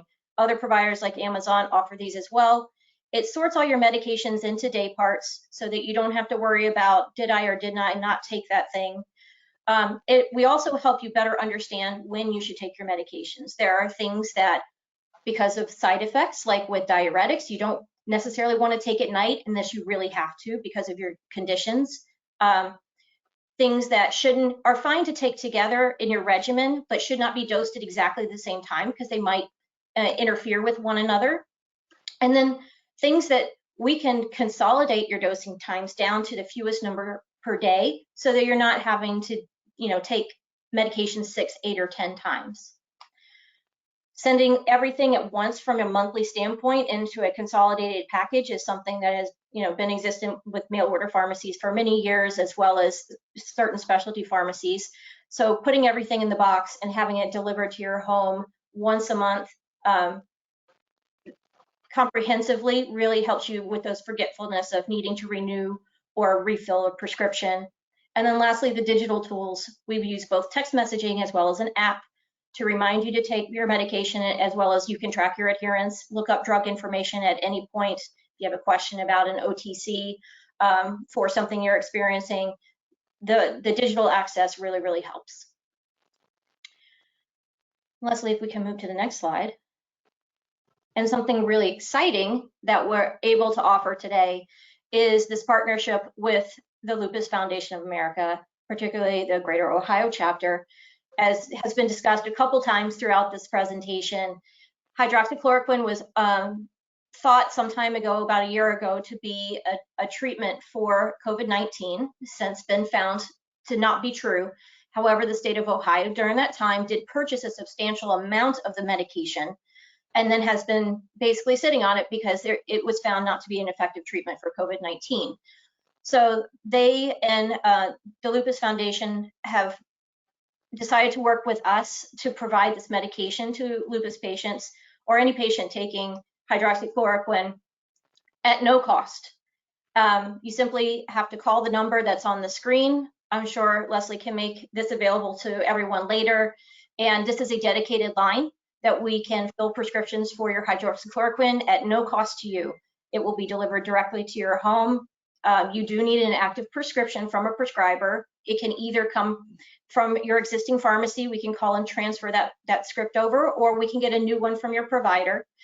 And that way we can provide this medication at no out of pocket. We are not billing your insurance. It does get shipped to your home at your convenience through a variety of mechanisms.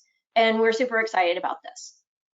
Now, if you decide that Exact Care is a pharmacy that you would like to use full-time as your pharmacy home, that is also an option, but not a requirement of the free hydroxychloroquine.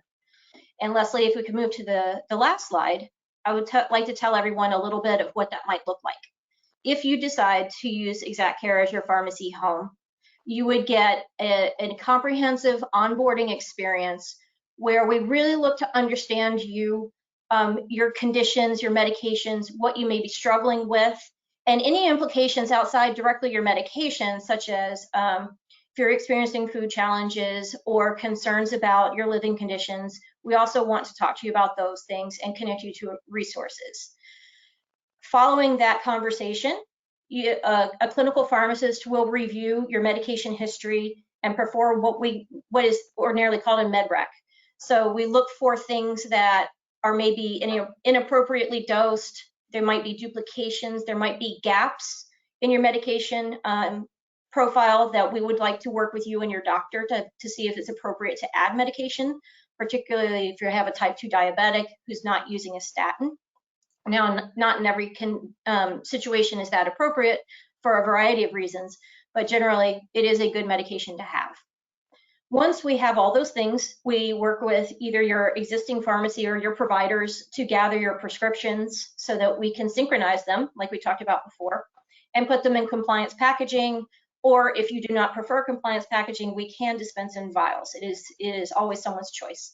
Month over month, you would get another med review. Without your direct involvement, another clinical pharmacist would review your medication, see if everything still looks appropriate. We reach out to see if you've had any changes to your therapy so that we can address those and figure out what is the right way of handling that. And then we have ongoing pharmaceutical care. You can reach out to us 24/7. We share updated lists with your providers, particularly if you're on dialysis. We can work directly with your dialysis center to make sure that they have an updated med list, because that's something that they struggle with as well. And overall, we work best with patients of higher complexity, more medications, because of our higher touch medication support. And would really appreciate, any of you who want to participate in the free hydroxychloroquine program, please call the number. And if you feel like this is the right fit for you, we can certainly manage that as well. And with that, Leslie, that concludes my presentation. Thank you so much, Margaret. Yes, and thank you for talking about the program. We are, that's one of the brighter sides of COVID, that we have this surplus of medication to be able to provide patients that need it. And so, thank you guys. Thank you to Expire for partnering with us to help distribute the medication. And I think the service is a great service as well. I know many patients that take multiple medications, and adherence is difficult. It can be difficult. So there are tools available for patients to make it a little bit more easy. And you've definitely kind of highlighted that, and obviously given other options as well to be able to handle that. So thank you.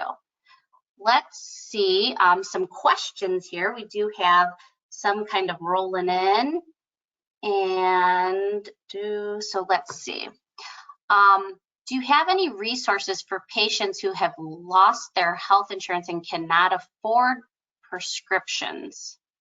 Absolutely. There are a lot of resources out there. There are websites such as GoodRx that can offer cash discounts.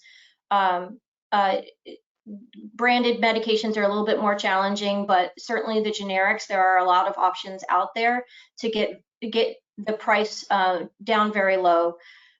Many organizations offer payment strategies. My organization in particular, I can speak to, we work directly with you to figure out what you can afford and how, and try and get you everything that you need in the best way possible. And also work with your prescriber if there are certain things that are just too expensive to find a lower cost alternative. So another question rolling in here. What is the cost of hydroxychloroquine from ExactCare once the supply from the state runs out? Oh, do you know? That's a great question. So it would depend on what your insurance plan is. Many plans offer generics at $0 and others at $5, $10, $15, depending on your plan structure. The cash price can fluctuate over time, so it would be difficult to say if you have to pay out of pocket for it. Once the supply is exhausted, then we'd have to look at the cash price at that point. Okay. This one's interesting. So if I take certain medications and my new refill is from a different manufacturer, could I have negative or allergic reactions, or is it the medication exactly the same? So the active pharmaceutical ingredient is exactly the same. Some of the other things, the inert or inactive ingredients that make up the tablet or capsule, can be different from manufacturer to manufacturer. So if someone has had experience with allergic reactions in the past due to those inactive ingredients, it is possible, but it's really very rare. Okay. Someone here is saying if I can put the screen back up of the phone number to call, and I'm going to go ahead and do that. So, Sure. you know, we have been sending out emails, doing social media posts. So definitely always check your emails, because this program has been rolling out since the beginning of the month. From my understanding, if it is correct, there's over 4 million doses that are available. And, you know, we are getting patient navigators currently right now making calls to all of our patients in our database to provide this number. And so this is the phone number that you can call if you're interested in this program that we can offer at this time. Someone else was also asking, does timing really matter when taking your medication? It does in a lot of cases, not in all. So there are many medications that are dosed once daily that don't have a specific reason why. And then there are others that really do. Things that make you dizzy and drowsy are really not best taken first thing in the morning when you need to get in your car and drive your kids to school. Things that have, you know, physiological effects such as diuretics, if you take that at bedtime, you're going to end up getting up several times during the night to go urinate, and that's not good for, you know, good sleep habits. You really need to get 7 or more hours of sleep. There are certain conditions or severity of conditions where that would be medically appropriate, but in general, taking it in the morning is a better idea. A lot of statins, which are the medications used to treat cholesterol, high cholesterol, really work better when taken either at dinner time or bedtime, because while you're sleeping is when your body makes the majority of its cholesterol. These particular set of drugs have a shorter half-life, so they're more active when closer to that time of day. And since you're making your cholesterol and you have your cholesterol medicine, those things work better that way.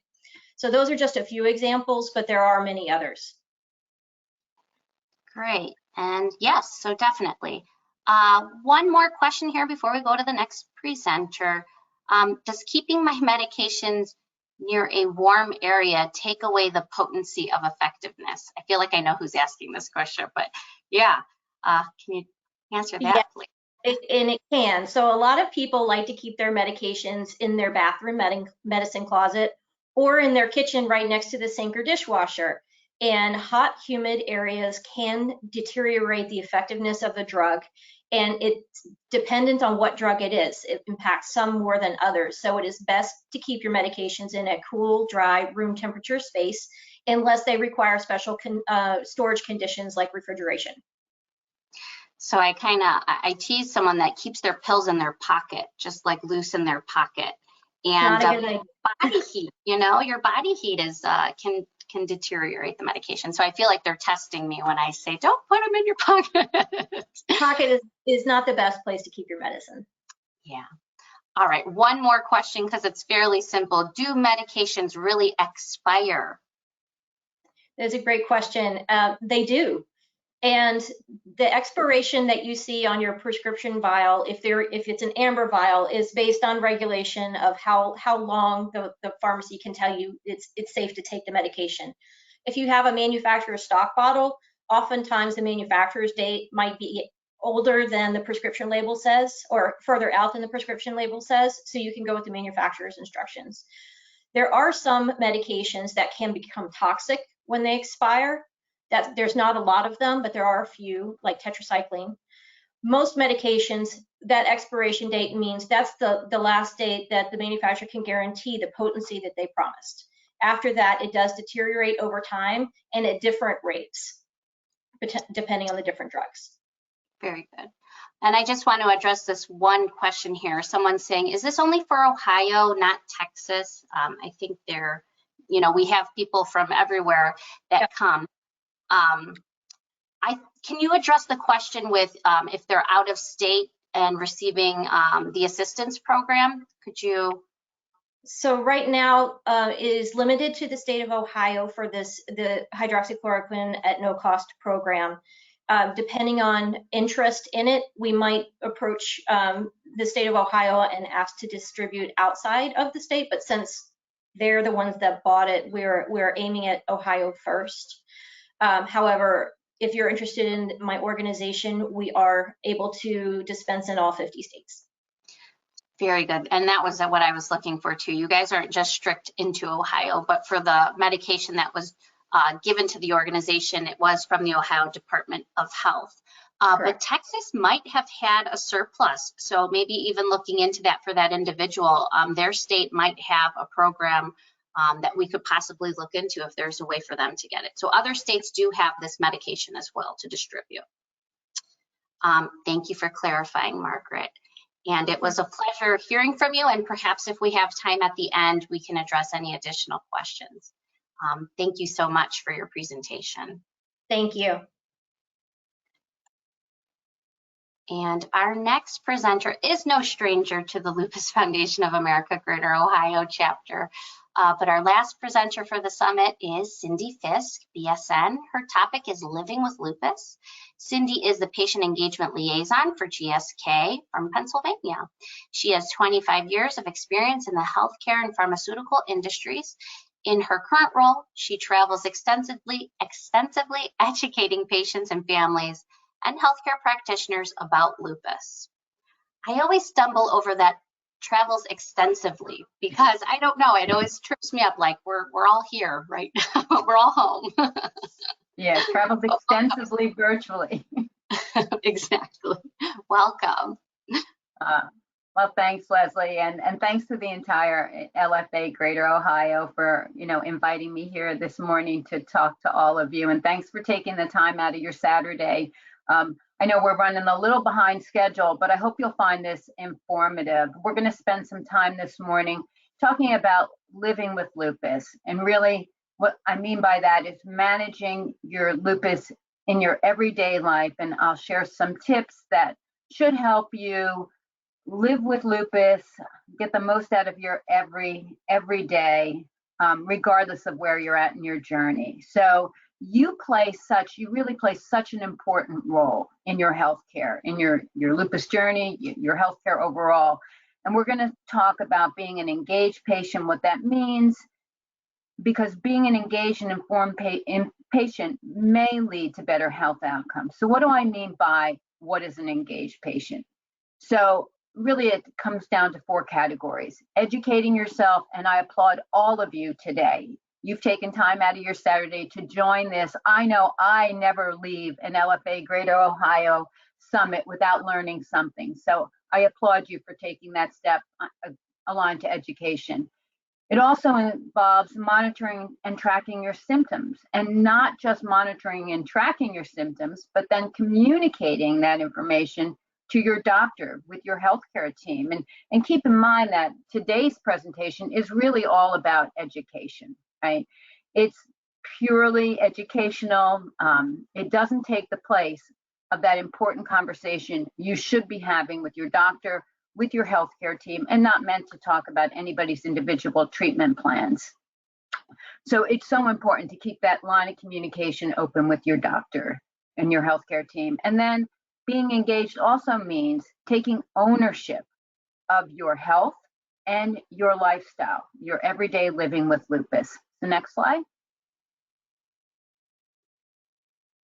So education, and Leslie, you can go to the next slide. I always love to level set on just lupus in general, because I find at these summits, we have people from all spectrums of their lupus journey. So it's always good to just level set. So lupus, as you may or may not know, autoimmune disease, right? And what do I mean by that? What's happening is your body is attacking its own healthy tissues. And this attack on the body can cause inflammation, it can cause pain, it can cause organ damage. And lupus is chronic. So there's currently no cure for lupus. And there are treatments for the signs and symptoms, but again, no cure. So that's why it's called chronic. And it's characterized by periods of flares and remissions, so times where you may feel worse or you may feel better. And just keep in mind that your lupus is unique to you, which is why when you're talking to your doctor, you really need to communicate everything that's going on, because it's the only way that they can ensure that you get the treatment that is specific to you. Next slide.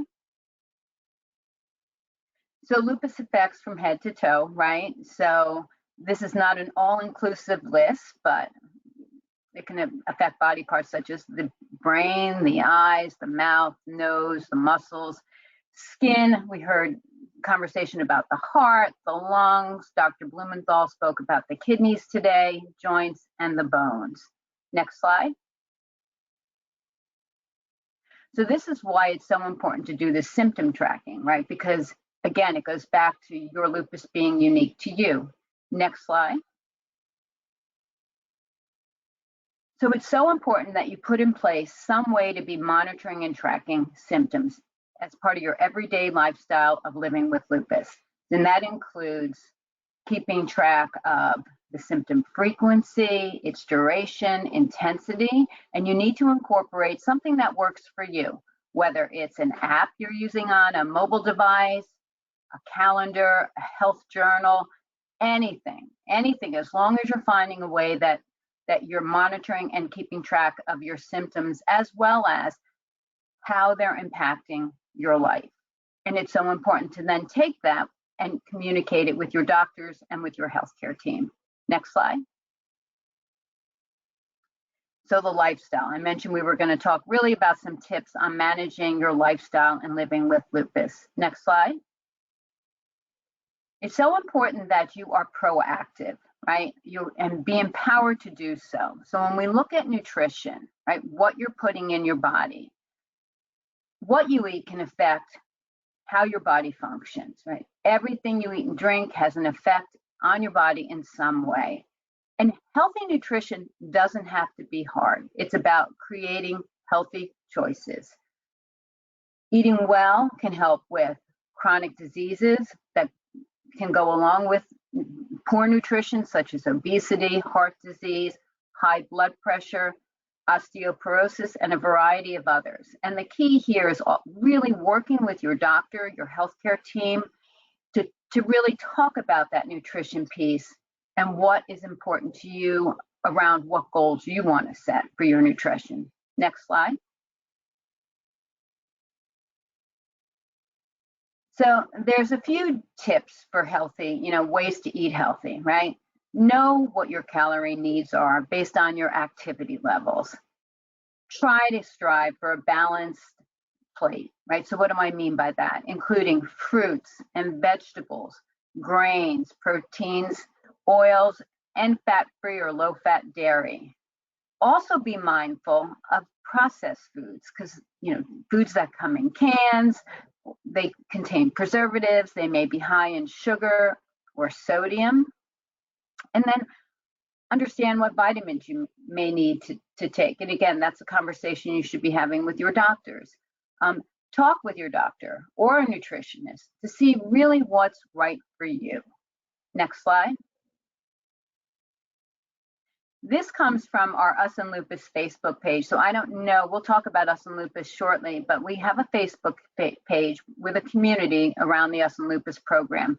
And this was from an actual lupus thriver who shared that she keeps a log of her symptoms. Watch what you eat and drink. When there is a symptom, be sure to log it. Log what you've eaten so you can track flares. So it's a great way when you're monitoring and tracking symptoms to include also what you're eating. You can have a look back over time to see what may be triggering a potential flare. Next slide.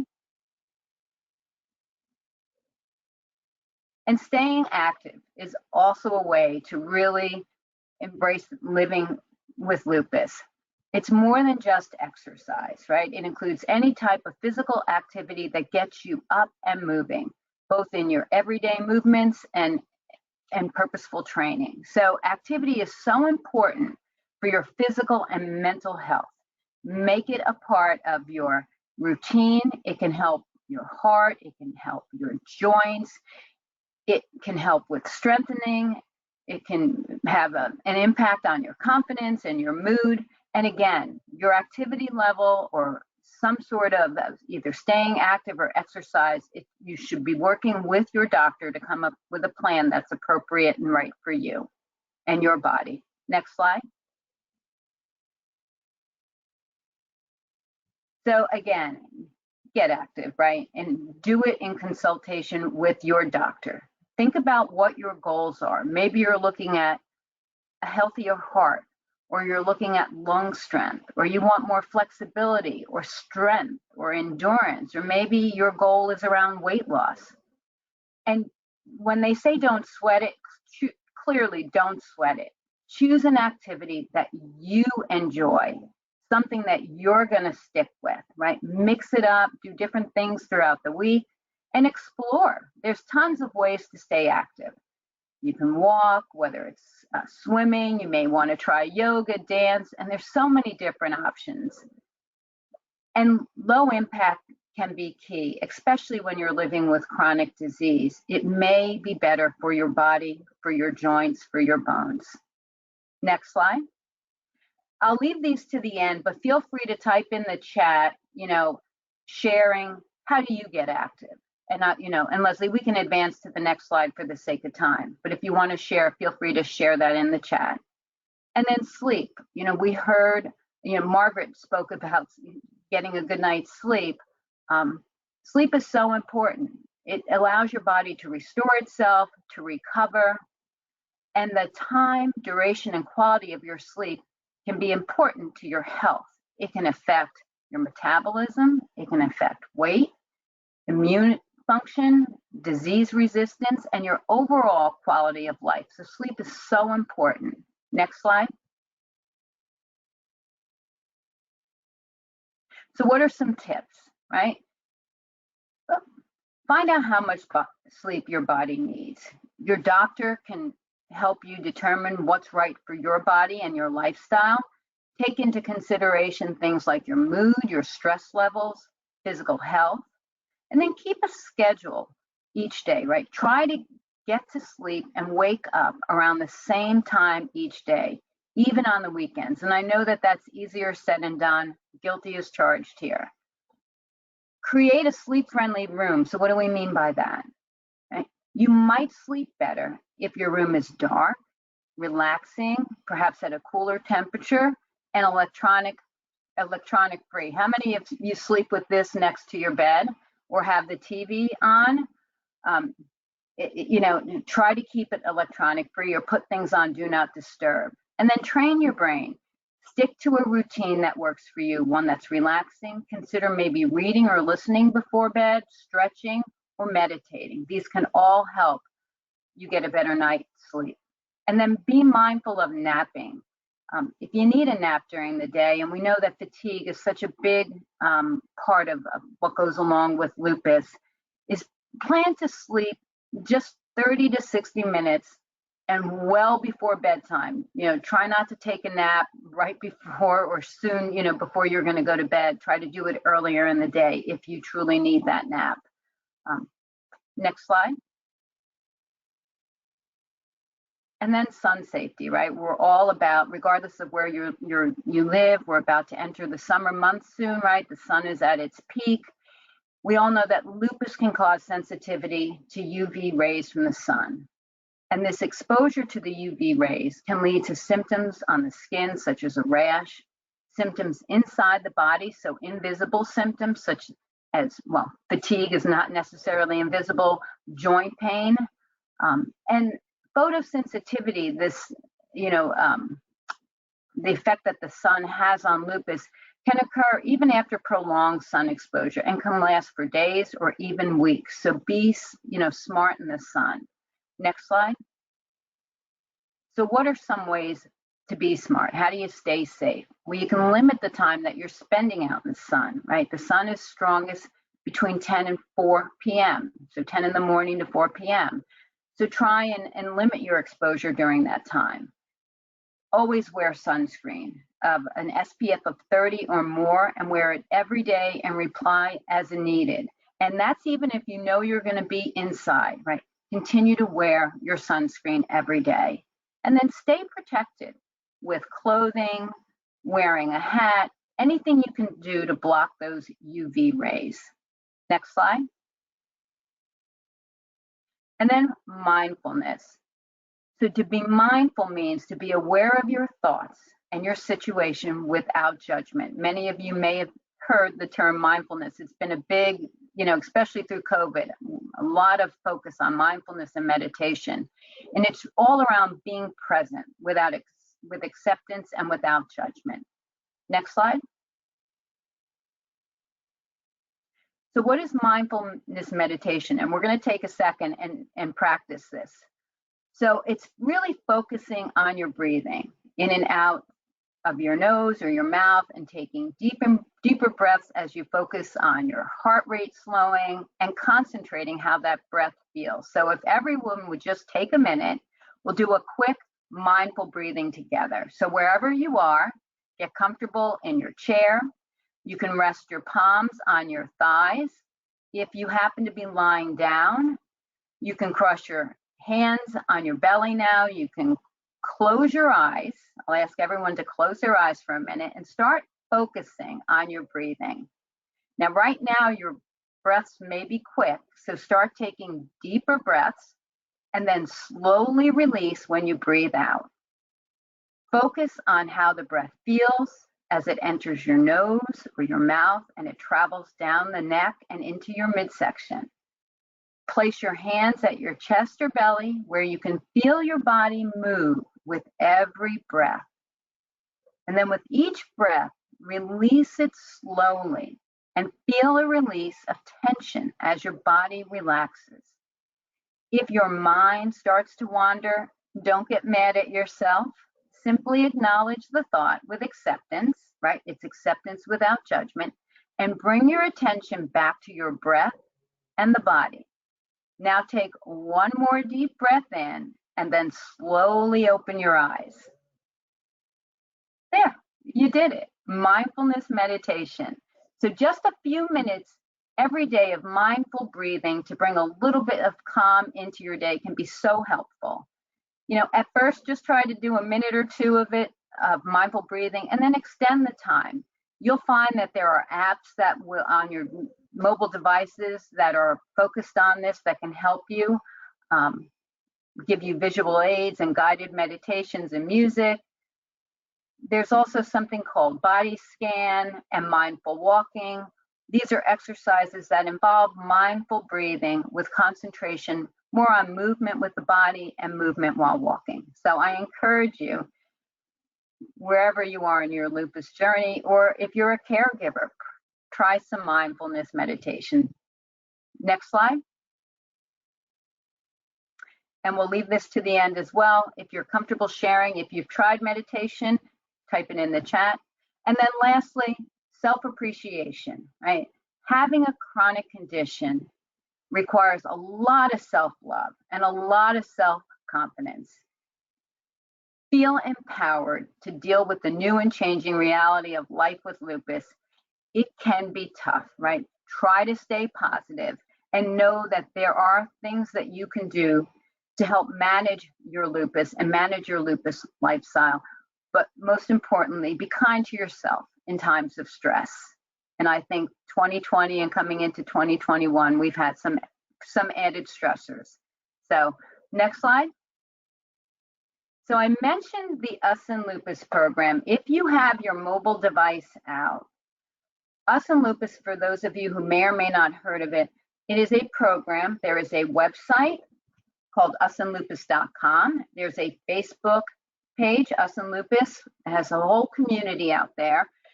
If you open your camera and hover over any of the QR codes on the screen, it will take you directly to that section of the website. So if you want to learn more about symptom tracking, because I know we only touched on the tip of it, I encourage you to check out that section of the website. If you want to know more about living with lupus, that lupus lifestyle and managing every day with lupus, the second QR code can give you more tips there. And if you want to get tips on talking about lupus, whether it's with your loved one, friends, family, your physicians, I encourage you there. And then you can also sign up with the last QR code for a Lupus Warriors Guide in uncertain times. And we are certainly in uncertain times. So with that, next slide. I thank all of you for taking the time to join me again, the LFA Greater Ohio always puts together such wonderful educational summits. I never leave without learning something new. So thank you for taking the time to learn today. And with that, I'll turn it back over to you, Leslie.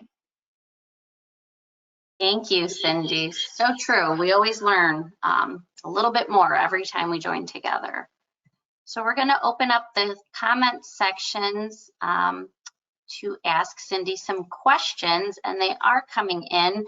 The first one that popped up was, what type of sunscreen and at what SPF would you recommend?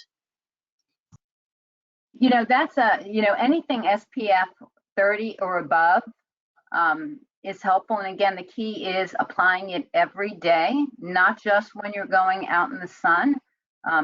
Make it a part of your routine. And then I would encourage you to talk to your doctor. You know, if that's not strong enough, certainly have a conversation with your physician. If you're seeing a dermatologist, depending on how your lupus is impacting your life, those are other, people you can turn on for more specifics, personal to you. Right.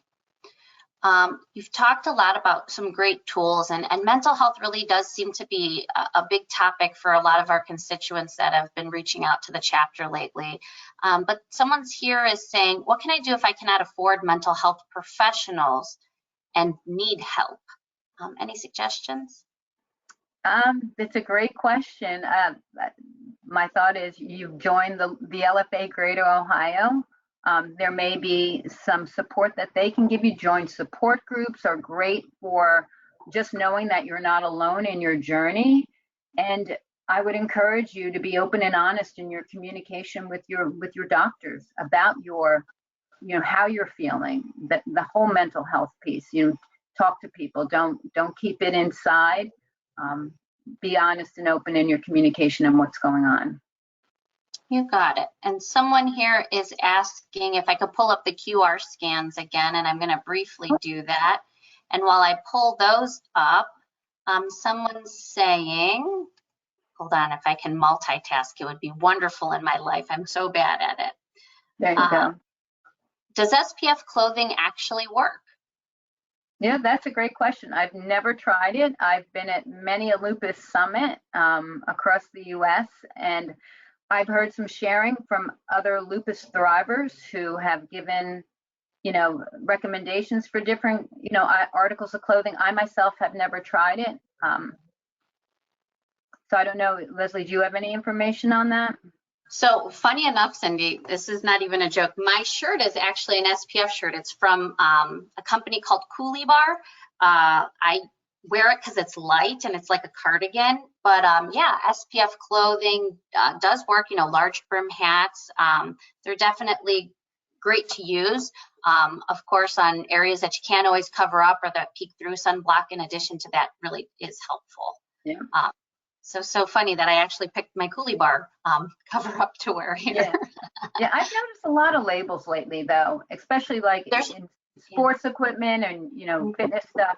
Yeah, I've seen it in workout clothes and stuff like that. Yeah, so it is built into things. So additional low mental health questions are coming in. Actually, someone's saying low-cost mental health services are available at universities that teach psychology to grad level and above students. So universities and things of that nature might offer things. And someone else is saying, call NAMI Greater Cleveland for mental health help.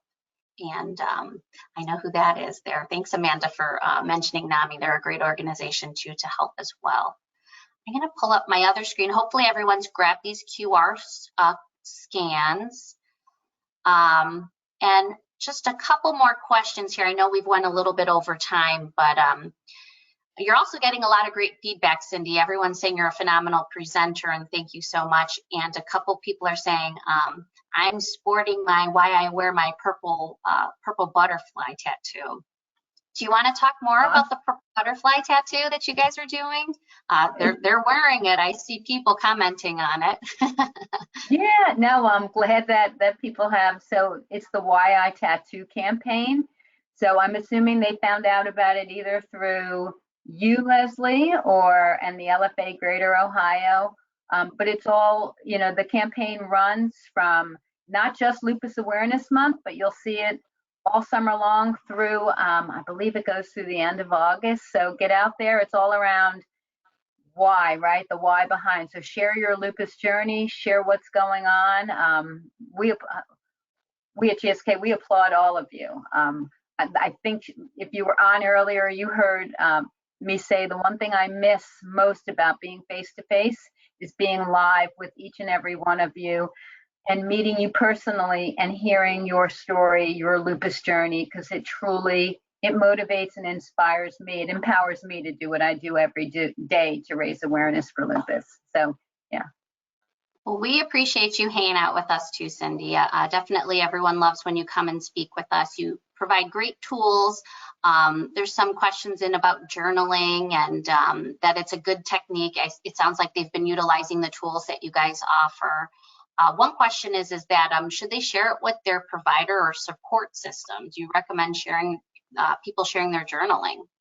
Oh, sure. I mean, if you're comfortable, I mean, the key is, right, communication and keep it open and honest. And you can sign up. The one thing I failed to mention, with the QR codes is you can go out onto usandlupus.com. They've changed the program to completely digital. So if you put your email address in, they will send you all the resources virtually. So you'll get them via email. I'm thrilled to know that somebody's doing the journaling. It's great to journal, but if you're not communicating what's in that journal, you're not doing yourself a service. So the whole point behind it is keep track, monitor. If you're not a journaler, make a list, do something that works for you. I'm a big notes person in my phone.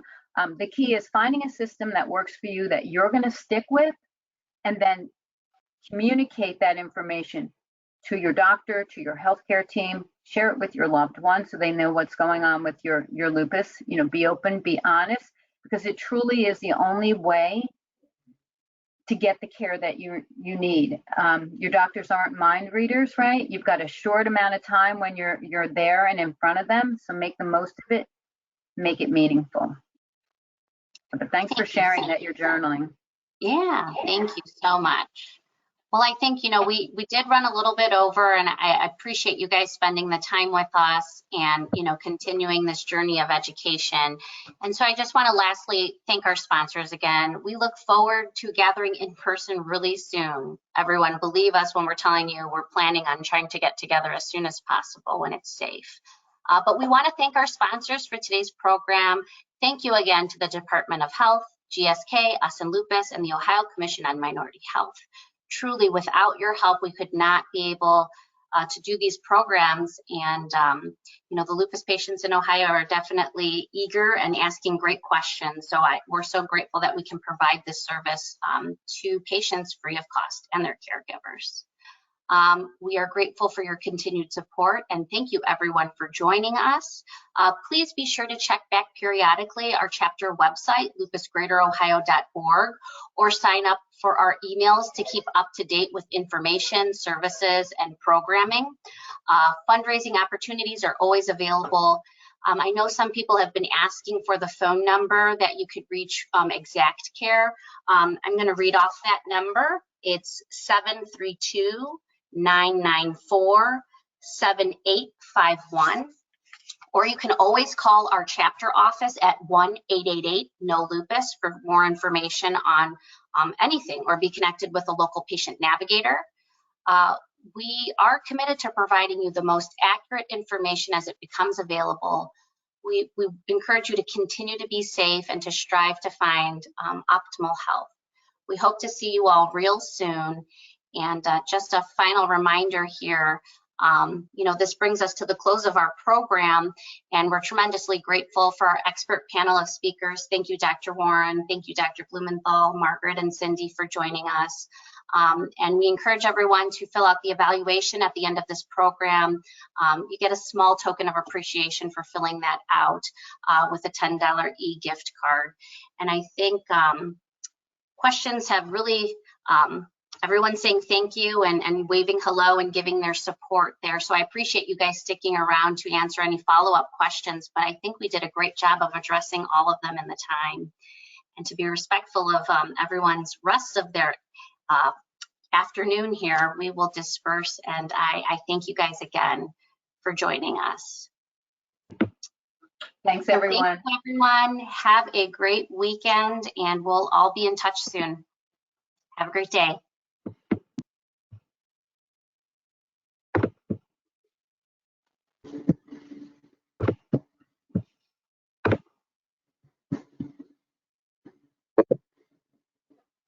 Hi.